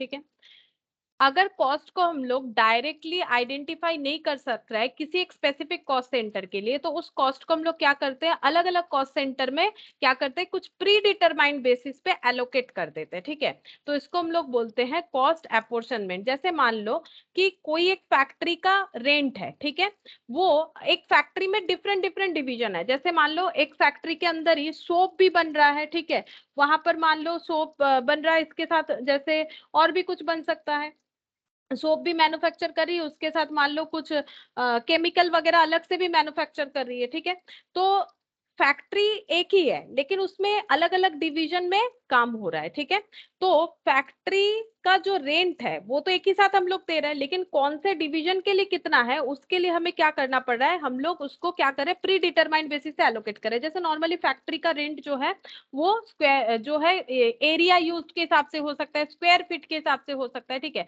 जैसे मान लो ये एक फैक्ट्री है, यहाँ पर 1 2 3 4 डिवीजन है, इस पूरे फैक्ट्री का रेंट है मान लो 5 लाख। ठीक है, पूरे फैक्ट्री का रेंट है जो 5 लाख है, ये फैक्ट्री हो गया, ये पूरे फैक्ट्री का रेंट जो है ये मान लो 5 लाख। ठीक है, इसमें division A B C D E है, अलग अलग जगह पे काम होता है। ठीक है, तो ये 5 लाख का अपोर्शन कर दिया जाएगा किसी एक प्री डिटरमाइंड बेसिस पे, वो एरिया बेसिस पे हो सकता है कि कौन सा जो डिवीजन है कितना एरिया ऑक्युपाई कर रखा है। तो ये क्या हो गया, ये एक ऐसा कॉस्ट है, हम लोग डायरेक्टली नहीं बोल सकते हैं कि इस डिपार्टमेंट का इतना होगा, हमें क्या करना पड़ेगा, किसी प्री डिटरमाइंड बेसिस पे इस रेंट के खर्चे को एलोकेट करना पड़ेगा। या फिर मान लो एक ही इलेक्ट्रिसिटी का मीटर है और इतने सारे डिपार्टमेंट में काम हो रहा है, तो हम लोग कैसे आइडेंटिफाई करें कि कौन से डिपार्टमेंट के लिए कितना बिल आया है, तो हम लोग क्या करेंगे, प्री डिटरमाइंड बेसिस पे। यहाँ पर कैसे प्री डिटरमाइंड बेसिस हो सकता है, कितने लाइट पॉइंट्स है, ठीक है, या फिर कुछ और कहीं पर अगर हॉर्स पावर यूज हो रहा है फैक्ट्री में, तो वो देख सकते हैं कि कौन से जगह पे क्या कितना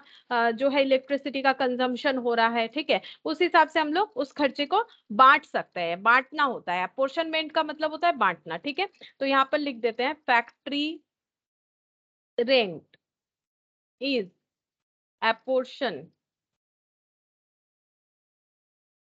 to different division on basis of area. इस पे ओवरहेड ऑलरेडी तुम लोग कर चुके हो, ओवरहेड का चैप्टर। ठीक है, नेक्स्ट होता है electricity expenses is apportioned to different division on basis of number of light point हो सकता है।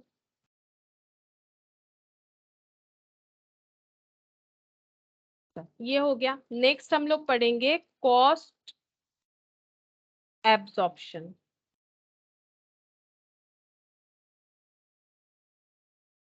कॉस्ट एब्जॉर्प्शन का मतलब होता है चाहे कॉस्ट को एलोकेट किया हो हम लोगों ने, चाहे कॉस्ट को एपोर्शन किया हो, ठीक है, लेकिन हमें कॉस्ट को एब्जॉर्ब कहाँ करवाना है, फिनिश गुड्स में। मतलब चाहे मेरा रेंट का खर्चा हो, चाहे मेरा मटेरियल का खर्चा हो, मुझे तो कस्टमर से ही लेना है, तो कस्टमर से लेना है तो मुझे उसको प्रोडक्ट में एब्जॉर्ब करवाना पड़ेगा। ठीक है, तो प्रोडक्ट में एब्जॉर्ब करवाने को बोला जाता है कॉस्ट ऑफ एब्जॉर्प्शन। तो यहाँ पर क्या लिखेंगे, डिस्ट्रीब्यूशन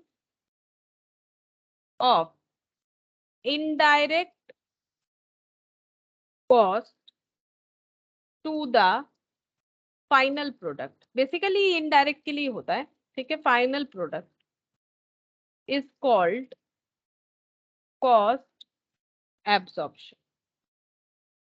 किस बेसिस पे, प्रोडक्ट पे उस कॉस्ट को एब्जॉर्ब करवाए, उसको बोला जाता है कॉस्ट एब्जॉर्प्शन। और इसका हम लोगों ने बहुत सारा मेथड देखा था, जैसे अगर तुम लोग को याद है, डायरेक्ट मेटेरियल,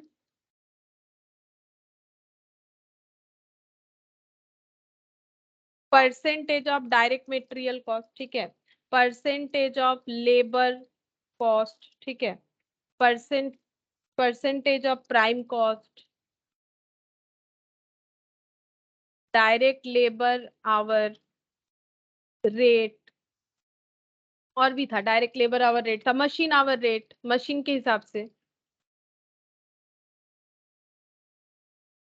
ठीक है, इस तरह से हो सकता है।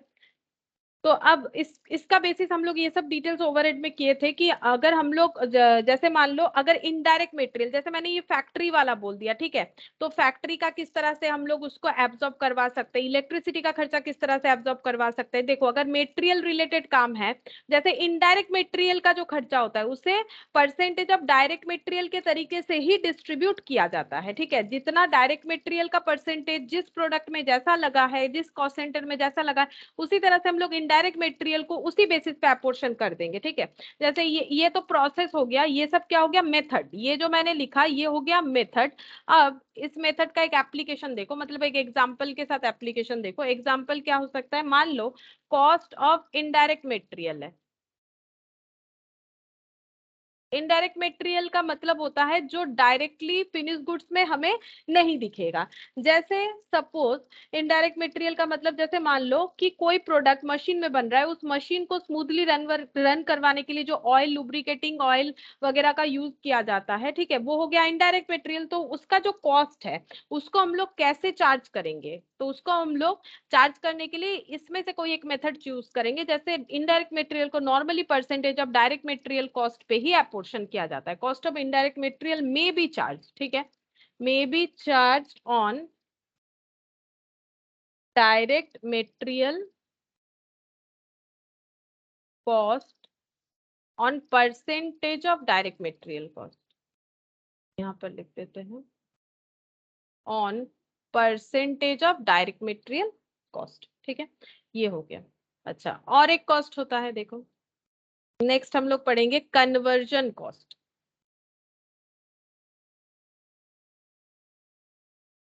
कन्वर्जन कॉस्ट क्या होता है, रॉ मटेरियल से फिनिश गुड्स में ट्रांसफर करने का जो कॉस्ट होता है उसी को हम लोग बोलेंगे कन्वर्जन कॉस्ट। तो cost of converting raw material to finished goods, ठीक है, is called conversion cost. It includes, इसमें क्या क्या इंक्लूड्स होता है, इट इंक्लूड्स डायरेक्ट मटेरियल, मतलब मटेरियल को तो करना ही है, इसके अलावा क्या क्या हो सकता है, तो डायरेक्ट लेबर लिख लो, डायरेक्ट एक्सपेंस लिख लो, और इनडायरेक्ट कॉस्ट, और इनडायरेक्ट कॉस्ट। तो डायरेक्ट मटेरियल को फिनिश गुड्स में कन्वर्ट करने के लिए क्या चाहिए, सिर्फ रॉ मटेरियल से काम थोड़ी ना होगा। अगर हमें सोप ही मैन्युफैक्चर करना है, सिर्फ केमिकल से काम थोड़ी ना होगा। अब उस केमिकल को कितने क्वांटिटी में कैसे करके मिक्सड अप करके प्रोडक्शन वगैरह करना है, उसके लिए हमें लेबर चाहिए। कोई डायरेक्ट एक्सपेंसेस होता है तो वो इनकट करना है, और इनडायरेक्ट एक्सपेंस जैसे फैक्ट्री में वो प्रोडक्शन होगा तो फैक्ट्री में मशीन है, उसका डेप्रिसिएशन है, फैक्ट्री का रेंट है, ये सारी चीज है, ठीक है। तो ये हो गया हम लोगों का इनडायरेक्ट कॉस्ट। ये सारे चीज जब मिल जाएंगे तो वो रॉ मटेरियल से फिनिश गुड्स बन सकते हैं, ठीक है, रॉ मटेरियल से फिनिश गुड्स बन जाएंगे। अच्छा, और क्या कॉस्ट लिखवाएं, ठीक है, अभी तो फिलहाल हम लोगों ने इतना सारा लिखा, और क्या लिखवाएं, ठीक है, चलो अभी कुछ कॉस्ट और भी हम लोग लिखेंगे बाद में, ठीक है, जैसे कि कंट्रोलेबल कॉस्ट होता है, अनकंट्रोलेबल कॉस्ट होता है, ये सब भी लिखेंगे। पहले जहां तक पढ़ा है वहां तक हम लोग और एक पॉइंट लिख लेते हैं, that is importance of costing, ठीक है, इंपॉर्टेंस ऑफ कॉस्टिंग कहाँ कहाँ हो सकता है, इंपॉर्टेंस ऑफ कॉस्टिंग, कॉस्टिंग का इंपॉर्टेंस कहाँ कहाँ है। पहला है एड टू मैनेजमेंट, मैनेजमेंट को कॉस्टिंग हेल्प करता है, ठीक है। मैनेजमेंट को कॉस्टिंग हेल्प करता है, कैसे? डिसीजन लेने में हेल्प करता है, ठीक है। कॉस्ट को कैलकुलेट करने में हेल्प करेगा, और वेस्टेज वगैरह क्या हो रहा है क्या नहीं हो रहा है उस पर ध्यान रखने में हेल्प करेगा। ये हो गया हम लोगों का मैनेजमेंट का हेल्प। तो इम्पोर्टेंस क्या क्या है, किसके लिए है? कोई भी बिजनेस के मैनेजमेंट के लिए कॉस्ट का जो कॉस्टिंग जो है वो उसके लिए इंपॉर्टेंट है, अगर कॉस्टिंग रिलेटेड काम उस बिजनेस में हो रहा है। एड टू क्रेडिटर, क्रेडिटर के लिए क्या हेल्प हो जाएगा? कॉस्टिंग का डेटा क्रेडिटर के लिए ये हेल्प हो जाएगा कि वो ये पता कर पाएगा कि जो मैन्युफैक्चरिंग कंपनी है वो कैसा काम कर रही है। उसके पास अगर कॉस्टिंग डेटा आ जाता है, जो मैन्युफैक्चरिंग कंपनी को वो रॉ मटेरियल सप्लाई करना चाहती है, क्रेडिटर मतलब हमारे सप्लायर, सप्लायर उन्हीं को सप्लाई देना चाहते हैं जिनसे उन्हें पैसा रिकवर होगा। पैसा रिकवर होगा कि नहीं होगा वो डिपेंड करता है कंपनी प्रॉफिटेबल है कि लॉस मेकिंग है, और प्रॉफिटेबल है कि नहीं अगर ये पता करना हो तो कॉस्टिंग का डेटा इनके लिए भी हेल्पफुल होता है। तो एड्स टू क्रेडिटर इस वजह से होता है। नेक्स्ट हम लोग लिखेंगे एड्स टू एम्प्लॉइज। एम्प्लॉयज के लिए भी नॉर्मली ये उतना पॉसिबल नहीं होता है, फिर भी एम्प्लॉयज के पास भी बाई चांस अगर किसी तरह से कॉस्ट डेटा अवेलेबल हो जाता है तो वो भी आइडेंटिफाई कर पाते हैं कि ये कंपनी कैसी है, क्या ये हमें अच्छे खासी सैलरी से रख सकती है, हम लोग जो इनको रिटर्न देंगे उस हिसाब से ये हमें सैलरी दे पाएगी, प्रॉफिट मेकिंग है कि नहीं है, ठीक है। तो ये एम्प्लॉय को भी हेल्प करेगी। नेक्स्ट हो जाएगा add to add to national economy. तो जितने भी मैन्युफैक्चरिंग कंपनियां हैं, ठीक है, अगर इनका कॉस्ट डेटा हमें पता चल जाता है, ठीक है, कॉस्टिंग ये अगर कॉस्टिंग को सही तरीके से करते हैं, इनका कॉस्टिंग जो है वो अगर हमें सही कर रहे हैं ये लोग, वो अगर हमें पता चल जाता है तो हमें ये पता चलेगा कि नेशनल इकोनॉमी हम लोग का कितना ग्रो कर सकता है। क्योंकि देखो अगर जैसे चाइना वो मैन्युफैक्चरिंग में इतना आगे है कि वो सबको प्रोडक्ट बेचती है, हर तरह का प्रोडक्ट, और सब उससे खरीदते हैं, इस वजह से उनका इकोनॉमी ग्रो कर रहा है। अगर ये चीज हम लोग भी कर पाए, ठीक है, कोई भी देश अगर ये करता है तो उसका नेशनल इकोनॉमी ग्रो होगा। तो उसे कॉस्टिंग आना चाहिए ना, जिनका कॉस्टिंग स्ट्रांग होगा वही तो मैन्युफैक्चर कर पाएंगे। स्ट्रांग का मतलब क्या? मतलब सस्ते में अच्छा चीज बना के देना, ठीक है। अब क्या होता है ये लोग खराब चीज भी बेचते हैं, ऐसा बात नहीं है, सस्ते में बेचते हैं, बहुत लोग देखते हैं ठीक है सस्ते में है, इसका ड्यूरेशन कम होगा, ले लेते हैं, सस्ते में मिल रहा है, जो चीज हम लोग हाथ नहीं दे सकते हैं इतना महंगा है, तो उसी का एक सब्स्टिट्यूट अगर हमें मिल जाता है तो हम लोग करते हैं यूज, ठीक है। हम लोग ना नहीं बोल सकते, करते हैं। तो चीन में जो है, चाइना में जो है, ये वाला चीज बहुत पॉपुलर है कि उनका कॉस्टिंग इतना स्ट्रांग है कि वो अपने इकोनॉमी को ग्रो करते जा रहे हैं। तो कॉस्टिंग का इंपॉर्टेंस उस बिजनेस के मैनेजमेंट के लिए है जहां पर हम लोग मैन्युफैक्चर वगैरह कर रहे हैं, क्रेडिटर के लिए भी इंपॉर्टेंट है, इम्प्लॉयज वगैरह के लिए भी इंपॉर्टेंट है, और देश के इकोनॉमी, नेशनल इकोनॉमी के लिए भी ये काफी इंपॉर्टेंट है कॉस्टिंग, ठीक है। अच्छा, नेक्स्ट देखते हैं, नेक्स्ट क्या यहाँ जगह है। अच्छा, ये हो गया। अब देखो, अब हम लोग पढ़ेंगे objective, objective of cost and management accounting. Cost और मैनेजमेंट अकाउंटिंग का क्या ऑब्जेक्टिव है, ठीक है। ऑब्जेक्टिव क्या क्या है? तो फर्स्ट ऑब्जेक्टिव होता है कि हम लोग कॉस्ट को कैलकुलेट कर ले, जो भी प्रोडक्ट प्रोड्यूस करे उसका पर यूनिट कॉस्ट कितना है, to ascertain the cost per unit. ये सबसे मेन काम है जो कि मैनेजमेंट से भी रिलेटेड होता है, मैनेजमेंट को भी हेल्प करेगा कॉस्ट पर यूनिट कैलकुलेट करने में। अच्छा, इसके अलावा to provide analysis of cost, cost and management accounting यानी रिकॉर्डिंग। तो जहां पर कॉस्ट रिकॉर्ड होगा वहां पर हमें कॉस्ट एनालिसिस करने का भी मौका मिलेगा कि कहां पर कितना कॉस्ट इनकर्ड हुआ है, उसको हम लोग एनालिसिस करके देख सकते हैं कि क्या कम बेसी कर सकते थे। To disclose sources of wastage, अगर कुछ वेस्टेज हो रहा है तो वो क्यों हो रहा है, कहां से हो रहा है, उसको डिस्क्लोज कर पाएंगे। To provide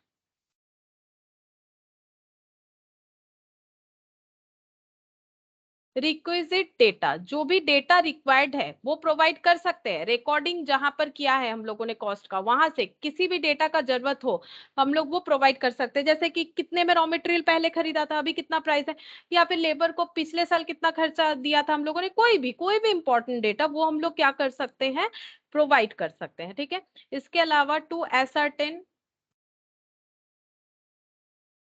the profitability,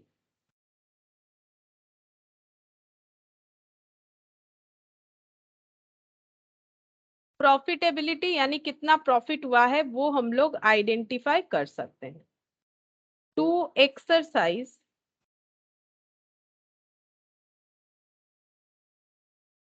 effective control,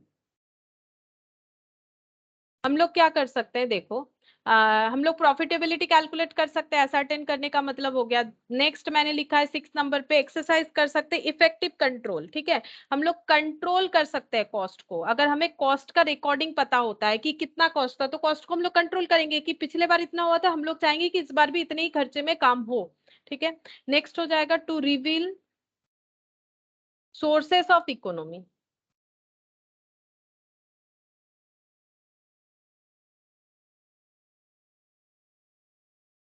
ठीक है, टू एडवाइज मैनेजमेंट, मैनेजमेंट को एडवाइस कर सकते हैं इस डेटा के हेल्प से कि क्या डिसीजन उन्हें लेना चाहिए। एडवाइस का मतलब डिसीजन लेने में हेल्प कर सकते हैं, कोई जो है पॉलिसी वगैरह रेडी करने में हेल्प हो सकता है। Present and interpret data for management, management क्या कर सकता है, जो रिकॉर्डिंग डेटा है उससे उस डेटा को प्रेजेंट कर सकता है, इंटरप्रेट कर सकता है एक प्रॉपर फॉर्मेट में। ठीक है, to help in the preparation of budget, budget prepare कर सकते हैं कि कोई एक पर्टिकुलर प्रोडक्ट या सर्विस प्रोवाइड करने में हमें पिछले साल क्या खर्चा लगा था या फिर क्या लग सकता है। बजट मतलब क्या है, एक्सपेक्टेड जो है एस्टिमेटेड डेटा हम लोग बना सकते हैं पास्ट रिकॉर्ड से। ठीक है, और जब पास्ट रिकॉर्ड नहीं होता है वो जीरो बेस्ड बजटिंग होता है। ठीक है, जब हम लोग कोई भी पास्ट मतलब फ्रेशली कुछ कर रहे हैं, पिछला ऐसा कोई नहीं है, वो जीरो बेस्ड बजटिंग होता है। लेकिन नॉर्मली बजट अगर हम लोग बना रहे हैं तो प्रीवियस ईयर का रिकॉर्ड के हिसाब से बना सकते हैं, तो वो हेल्प करता है बजट बनाने में। Incentive bonus plan based on cost savings, suppose हमें पता चला कि लेबर ने इतना एफिशिएंटली काम किया है कि इस वजह से हमारा कॉस्ट सेविंग्स हुआ है, तो हम लोग उसे उन लोगों को एनकरेज करने के लिए इंसेंटिव बोनस वगैरह देने का प्लानिंग कर सकते हैं। ठीक है, अच्छा ये एक पॉइंट हो गया। नेक्स्ट हम लोग पढ़ेंगे कि अगर हमें कॉस्ट का ये सारा बेनिफिट चाहिए, ठीक है, ये इंपॉर्टेंस हमें समझ में आया कि कॉस्टिंग करेंगे तो हमें क्या क्या बेनिफिट मिलेगा, हमारे मैनेजमेंट को बेनिफिट मिलेगा, क्रेडिटर को बेनिफिट मिलता है, इंप्लॉइज को मिलता है, नेशनल इकोनॉमी ग्रो होता है। तो अगर हम लोग कॉस्ट एंड मैनेजमेंट अकाउंटिंग का ऑब्जेक्टिव देखें तो ये है, ये ऑब्जेक्टिव को ध्यान में रख के कॉस्ट एंड मैनेजमेंट अकाउंटिंग चलता है कि अगर कोई कॉस्ट मैनेजमेंट अकाउंटिंग को फॉलो करेगा तो उसे क्या क्या हेल्प मिलेगा, वो cost calculate per unit basis पे कर पाएगा, वो एनालिसिस कर पाएगा अपने कॉस्ट का, वो डिस्क्लोज कर पाएगा वेस्टेजेस क्यों हो रहा है, कहां से हो रहा है, उसे बंद कर पाएगा, तो कॉस्ट जो है फालतू में जो जा रहा है वो नहीं जाएगा।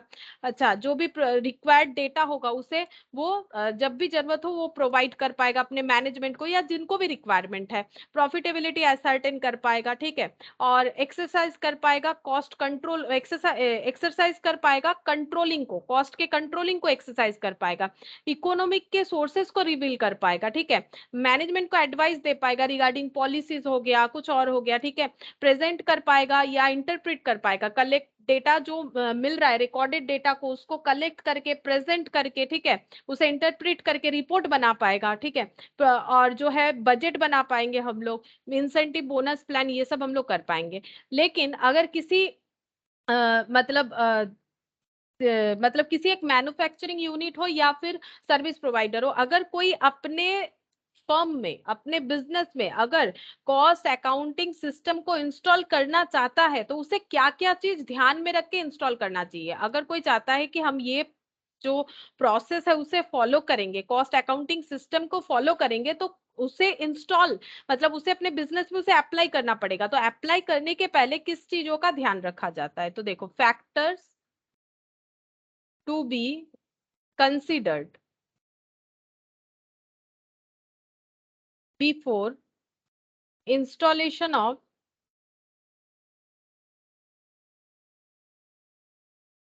ए कॉस्ट अकाउंटिंग सिस्टम। ठीक है, कॉस्ट अकाउंटिंग सिस्टम को इंस्टॉल करने के पहले हमें क्या क्या चीजों का जो है ध्यान रखना चाहिए। फर्स्ट, हमें ये पता करना पड़ेगा कि अगर हम लोग इंस्टॉल करना चाहते कॉस्ट अकाउंटिंग सिस्टम का, तो हमारे ऑर्गेनाइजेशन का ऑब्जेक्टिव क्या है, क्या हमें ये इंस्टॉल करना चाहिए या नहीं करना चाहिए। तो मेनली देखो मैन्युफैक्चरिंग वालों को ही ये करने का जरूरत होता है। तो वही पहले हमें पता करना पड़ेगा, know the objective, know the objective of organization to install such system. पहले जो ऑर्गेनाइजेशन में इंस्टॉल करने का सोचा जा रहा है उनका ऑब्जेक्टिव हमें पता होना चाहिए, ठीक है, कि उनके लिए यह जरूरत का है कि नहीं है। ठीक है, तो पहला हो गया कि know the objective of organisation to install such system. ठीक है, उसके बाद हमें ये पता करना पड़ेगा, know the nature of product, किस तरह का प्रोडक्ट ये लोग बेचते हैं, nature of product and industry which in which organization is operating।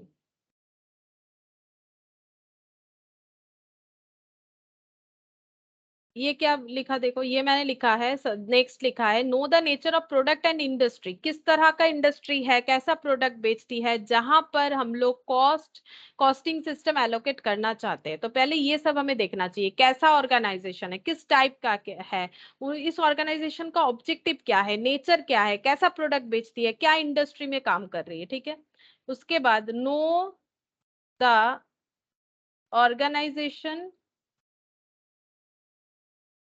hierarchy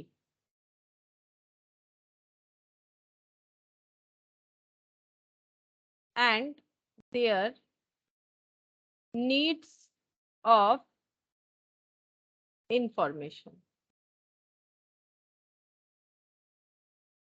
हमें ये पता करना पड़ेगा कि हर एक ऑर्गेनाइजेशन का अपना एक हायरार्की होता है। हायरार्की का मतलब होता है सबसे ऊपर कोई है। ठीक है, मतलब जैसे ट्री प्रोसेस होता है ना, जैसे ट्री बनता है उसी तरह से। ठीक है, हेड कोई रहते हैं, मैनेजिंग डायरेक्टर, डायरेक्टर, ठीक है, उसके अंडर कोई जैसे क्या होता है, छोटे छोटे टीम में बांट दिया जाता है कामों को। ठीक है, उस टीम के अंदर अलग अलग लोग रहते हैं, उस टीम के एक हेड रहते हैं। ठीक है, मान लो टीम क्या है, टीम 1 है, टीम 2 है, टीम 3 है। ठीक है, टीम 1 के हेड ए, इनके हेड बी, इनके हेड सी, इनके अंडर अलग अलग लोग काम कर रहे हैं। ठीक है, इनके अंडर अलग अलग लोग काम कर रहे हैं। ठीक है, अब ये तीनों के टीम के जो हेड है, इनके ऊपर कोई एक रहेगा। ठीक है, फिर उसके ऊपर कोई एक रहेगा एग्जीक्यूटिव, इस तरह से, that is the hierarchy.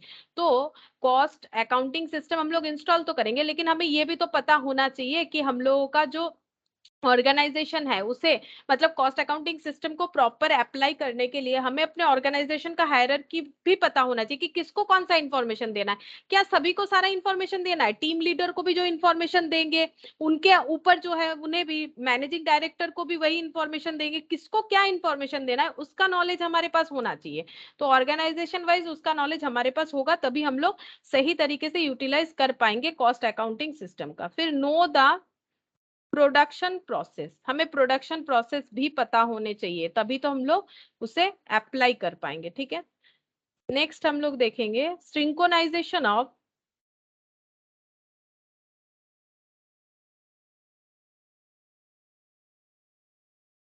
Information required in different department.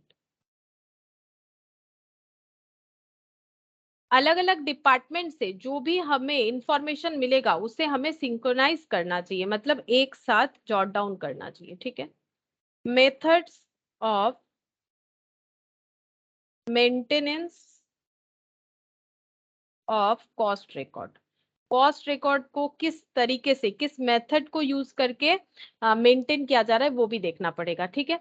तो देखो अभी हम लोगों ने क्या क्या पढ़ा, अभी हम लोगों ने पढ़ा कि फैक्टर्स टू बी कंसिडर्ड, कौन कौन सा फैक्टर्स हमें देख ध्यान में रखना चाहिए before installation of a cost accounting system. कोई भी ऑर्गेनाइजेशन में कॉस्ट अकाउंटिंग सिस्टम को अगर हम लोग इंस्टॉल करना चाहते हैं, क्यों इंस्टॉल करना चाहेंगे, क्योंकि कॉस्ट अकाउंटिंग हमें इतने तरीके से हेल्प करेगा, ठीक है। तो अगर हम लोग करना चाहते हैं हमें क्या क्या ध्यान रखना चाहिए, पहला ये हमें ध्यान रखना चाहिए कि जिस जगह पे, जिस इंडस्ट्री पे ये हम लोग इंस्टॉल करना चाहते हैं, जिस ऑर्गेनाइजेशन में इंस्टॉल करना चाहते हैं, उस ऑर्गेनाइजेशन का ऑब्जेक्टिव क्या है, ठीक है, इस सिस्टम को इंस्टॉल करने का। लेकिन देखो अगर ऑब्जेक्टिव के साथ एट पर नहीं होगा, ऑब्जेक्टिव के साथ अगर एट पर नहीं होगा तो इंस्टॉल करके फायदा क्या है, अगर रिक्वायरमेंट नहीं है तो हमें ऑब्जेक्टिव देखना है कि ये ऑर्गेनाइजेशन किस ऑब्जेक्टिव के साथ बनी हुई है, क्या इन्हें चाहिए, तो उसी के बाद ही हमें इंस्टॉल करने का सोचना चाहिए, ठीक है। फिर क्या हमें ये पता करना पड़ेगा कि जो इंडस्ट्री में हम लोग इसे इंस्टॉल करना चाहते हैं वो क्या प्रोडक्ट बेचती है, कैसे इंडस्ट्री में काम करती है, ठीक है, और किस तरह का एक्टिविटी करती है। और हमें पता करना पड़ेगा कि ऑर्गेनाइजेशन का हायरार्की क्या है, तभी तो हम लोग उस हिसाब से उसे अप्लाई करवा पाएंगे। और उनका इंफॉर्मेशन का नीड किस तरह से होता है, मतलब lower to upper, upper to lower कैसे होता है। Know the production process, production process क्या है, किस तरह से प्रोडक्शन होता है, ठीक है। Synchronisation of information required in different department, different department का जो इंफॉर्मेशन होता है उसे किस तरह से सिंक्रोनाइज किया जाता है। नेक्स्ट हो जाता है method of maintenance of cost record, किस तरह से कॉस्ट रिकॉर्ड मेंटेन होता है। ये सारा चीज पता करने के बाद ही हम लोग क्या कर पाएंगे, उसके बाद ही एक्चुअली करना चाहिए, ठीक है, इंस्टॉल करना चाहिए कॉस्ट अकाउंटिंग सिस्टम का, अदरवाइज कोई बेनिफिट नहीं होगा। तो ये हमें हमेशा याद रखना चाहिए। नेक्स्ट हम लोग पढ़ेंगे कि लिमिटेशन क्या है, हर एक चीज का लिमिटेशन होता है, इसका भी लिमिटेशन है, कॉस्ट अकाउंटिंग का है limitation of cost accounting, cost accounting का लिमिटेशन क्या है।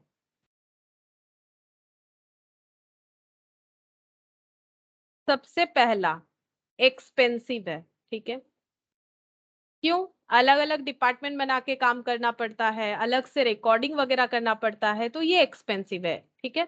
नेक्स्ट हो जाएगा रिक्वायर्ड रिकंसिलिएशन, अगर हम लोग अपने ऑर्गेनाइजेशन में कॉस्ट और देखो फाइनेंशियल अकाउंटिंग तो हमें करना ही पड़ेगा, अगर हम लोग कॉस्ट अकाउंटिंग भी इंस्टॉल कर चुके हैं, मेंटेन करते हैं, तो हमें रिकंसिलिएशन का जरूरत होगा, ठीक है। मेरा स्पेलिंग गलत हो गया, रिकंसिलिएशन, रिकंसिलिएशन का मतलब होता है फाइनेंशियल अकाउंटिंग और कॉस्ट अकाउंटिंग दोनों जगह पे रिकॉर्डिंग हो रहा है, अब दोनों जगह के रिकॉर्डिंग को मैचअप करना एक पीरियडिकल वे से, ठीक है। मैचअप करने से अगर हमें मैचिंग कुछ अलग लगता है, जैसे बीआरएस पढ़ चुके हो तुम लोग, जैसे 11 में बैंक रिकंसिलिएशन स्टेटमेंट, तो बैंक के पास जो रिकॉर्ड है और कस्टमर के पास जो रिकॉर्ड है वो मिसमैच अगर हो रहा है तो क्यों हो रहा है, उसको रिकंसाइल किया जाता है। उसी तरह से यहाँ पर फाइनेंस और कॉस्ट के रिकॉर्ड को रिकंसाइल किया जाता है, ठीक है, उसको रिकंसाइल करना पड़ता है। तो ये क्या हो गया, ये खर्चा हो जाएगा, रिकंसिलिएशन एक प्रोसेस एडिशन हो जाता है अगर हम लोग कॉस्ट अकाउंटिंग को लेते हैं अपने इंडस्ट्री में। तो ये इस वजह से ये इसका लिमिटेशन है कि रिकंसिलिएशन का नीड हो जाता है। नेक्स्ट हम लोग देखेंगे लिमिटेशन क्या है,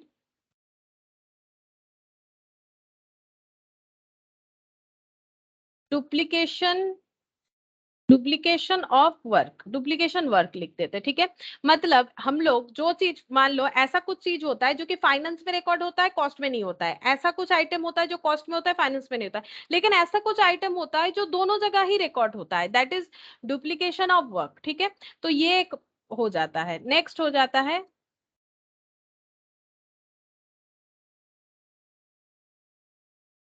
इनएफिशिएंसी, ठीक है। तो डुप्लीकेशन ऑफ वर्क की वजह से इनएफिशिएंसी होता है, तो ये एक इसका लिमिटेशन हो गया, ठीक है, ये एक इसका लिमिटेशन हो गया। नेक्स्ट स्कोप लिखेंगे, scope of cost and management accounting.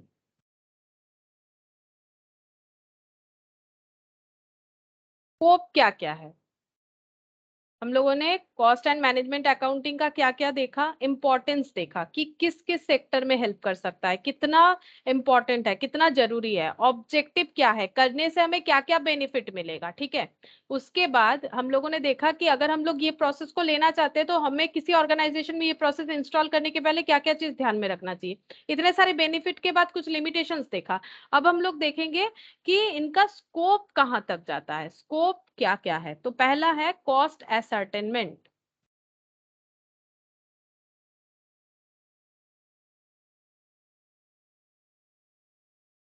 Next है helpful to internal management. Internal management में हेल्प करता है, ठीक है। Formation of rules and regulation.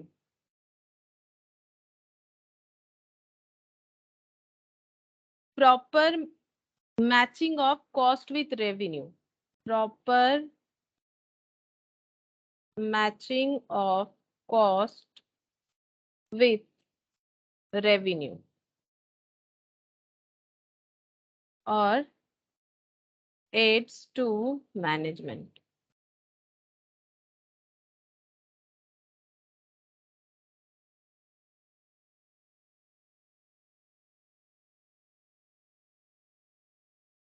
हाँ देखो, स्कोप क्या क्या है, कितना दूर तक ये जा सकता है। स्कोप मतलब कहाँ तक इसका बेनिफिट हमें मिल सकता है। एसर्टेनमेंट ऑफ कॉस्ट, ये तो है ही, ये तो मेन चीज है। कॉस्ट को एसर्टेन तभी कर पाएंगे अगर कॉस्ट रिकॉर्डिंग वगैरह हमारे पास रहेगा through cost and management accounting. Internal management को हेल्प कर सकता है कैसे, डिसीजन लेने में, पॉलिसी लेने में, ठीक है। जैसे कि बोनस देना है नहीं देना है, कौन सा डिपार्टमेंट बंद करना है, कौन सा ओपन रखना है, कहाँ वेस्टेजेस ज्यादा हो रहा है कम हो रहा है, तो इंटरनली बिजनेस को मैनेज करने में हेल्प करेगा, ठीक है। Formation of rules and regulations, अलग अलग रूल्स रेगुलेशंस बनाने में हमें हेल्प करेगा। अगर हम लोग देखते हैं कि लेबर जो है वो बैठा हुआ रहता है, ठीक है, ज्यादा, मतलब अगर मान लो हमारा मशीन सही टाइम पे मेंटेन वगैरह नहीं रह रहा है, तो इस तरह का हम लोग रूल्स बना सकते हैं कि इतने टाइम के अंदर ऐसा होना चाहिए, या फिर मटेरियल वगैरह का इतना वेस्टेजेस नहीं होना चाहिए, अगर होगा तो फिर रिपोर्ट करो, बताओ क्यों हो रहा है। तो रूल्स रेगुलेशंस बना सकते हैं। अगर हमारे पास प्रॉपर रिकॉर्ड है तो हम लोग एनालिसिस करके रूल्स रेगुलेशन बना पाएंगे। Proper matching of cost with revenue, मतलब कितना सेल हुआ उसके रिगार्डिंग कितना कॉस्ट इनकर्ड हुआ, ठीक है। मान लो हम लोगों ने 15 पीसेस प्रोडक्ट बनाए थे, ठीक है, लेकिन उसमें से 10 पीसेस ही बिके, तो 10 पीसेस बिके यानी रेवेन्यू जनरेट तो 10 पीसेस प्रोडक्ट ने किया, ठीक है। अगर मान लो 10 पीस पेन बेचा है, 15 पीस पेन बनाया था, 10 पीस पेन जो है वो बेचा, तो उससे रेवेन्यू जनरेट होगा। तो उस 10 पीस पेन बनाने का कॉस्ट क्या है, 15 पीस पेन बनाए उसका तो कॉस्ट है ही। हम लोग 10 पीस का भी कैलकुलेट तभी कर पाएंगे अगर हमारे पास एक एक यूनिट का कॉस्ट रिकॉर्ड रहेगा, ताकि हम लोग रेवेन्यू के साथ उसको मैचअप करवा पाए और हमें ये पता चले कि हम लोग का कितना प्रॉफिट हुआ है, ठीक है। जरूरी नहीं है कि जितना मैन्युफैक्चर्ड होगा सारा ही हमें रेवेन्यू जनरेट करके दे दे, रेवेन्यू तभी जनरेट होगा अगर सेल होगा, ठीक है। और मैनेजमेंट को हेल्प करेगा, तो मैनेजमेंट को तो पहले ही मैंने यहाँ पर ऑलरेडी बताया था क्या क्या मैनेजमेंट को हेल्प कर सकता है, किस तरह से मैनेजमेंट को हेल्प कर सकता है। अच्छा,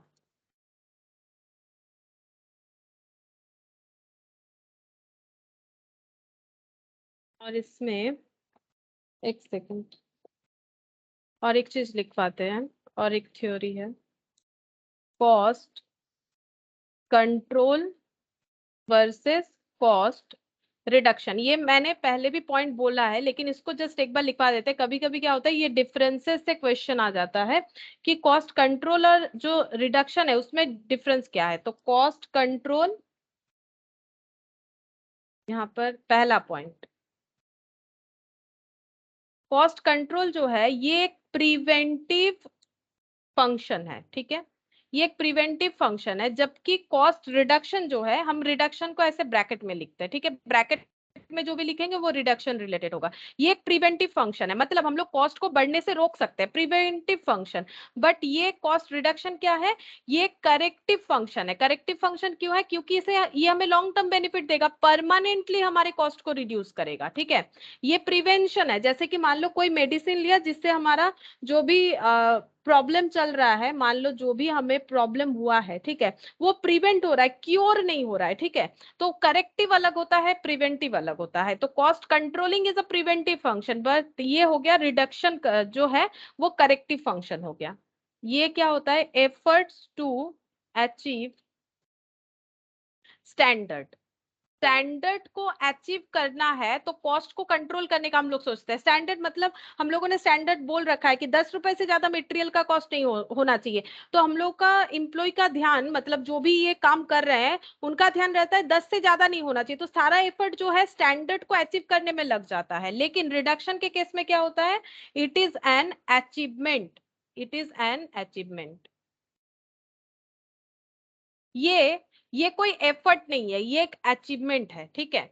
ये सिर्फ एफर्ट नहीं है, एफर्ट तो दोनों काम में ही लगता है, लेकिन ये हमें एक अचीवमेंट भी देगा। ये ऐसा एक एफर्ट है, ये हमें अचीवमेंट भी देगा। जैसे मान लो हम लोगों ने बहुत अच्छे तरीके से एफर्ट देके पढ़ाई किया तो हमें हमारे हिसाब से अचीवमेंट मिल सकता है, ठीक है। सबका अचीवमेंट का गोल जो है एक जैसा, वो ऐसे जरूरी नहीं है, लेकिन हमारे हमारे हिसाब से अचीवमेंट मिल सकता है। लेकिन अगर हम लोग सिर्फ पास करने का सोचेंगे, जैसे मान लो हम लोगों ने उतना मेहनत नहीं कर पाए, रीजन जो भी हो, तो हम लोग पास करने के लिए एफर्ट लगाएंगे, लेकिन अचीवमेंट के लिए तो कुछ और ही करना पड़ता है ना।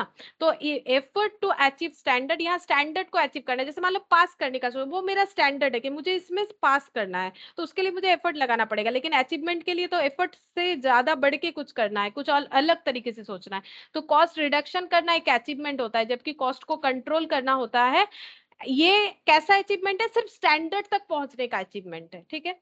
थर्ड नंबर पे यहाँ पर लिखते हैं, मे affect the क्वालिटी। इस चक्कर में क्या होता है, स्टैंडर्ड को बनाए रखने के चक्कर में प्रेशर रहता है इनके ऊपर कि स्टैंडर्ड से नहीं बढ़ना चाहिए, तो इस चक्कर में ये लोग क्वालिटी कभी कभी कॉम्प्रोमाइज कर देते हैं। हालांकि मैंने थोड़ी देर पहले जब तुम लोग को कॉस्ट कंट्रोल बोला था, वहां पर मैंने बोला था कि क्वालिटी कॉम्प्रोमाइज नहीं होना चाहिए। देखो टारगेट तो वही होता है, लेकिन कभी कभी ऐसा हो सकता है कि क्वालिटी इफेक्ट कर दे, जिनके ऊपर ये रेस्पॉन्सिबिलिटी था वो क्वालिटी इफेक्ट करवा दे, ऐसा हो सकता है।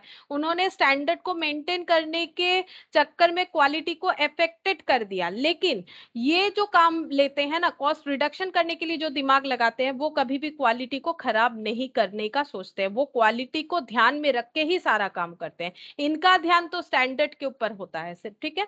Does not affect the quality, ये क्वालिटी को अफेक्ट नहीं होने देते हैं। और फोर्थ नंबर पे, इट्स अ रूटीन। ये रूटीन वर्क है, ये रूटीन वर्क है, ये हमेशा ही रहता है, ये रूटीन वर्क है, इससे ज्यादा नहीं होना चाहिए, ठीक है। जबकि कॉस्ट रिडक्शन ये रूटीन वर्क नहीं है, रोज रोज कॉस्ट रिडक्शन करवाना पॉसिबल नहीं होता है। ये क्या है, ये एक इवोल्यूशन है, न्यू थिंग्स न्यू वे, ठीक है। मतलब नया सोच होगा तभी तो हम लोग कर पाएंगे।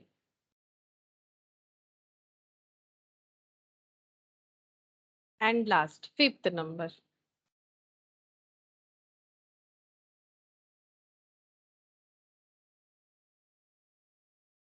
एग्जीक्यूटिव लेवल पे जो रहते हैं उनके ऊपर रिस्पॉन्सिबिलिटी रहता है कॉस्ट को कंट्रोल करवाने का।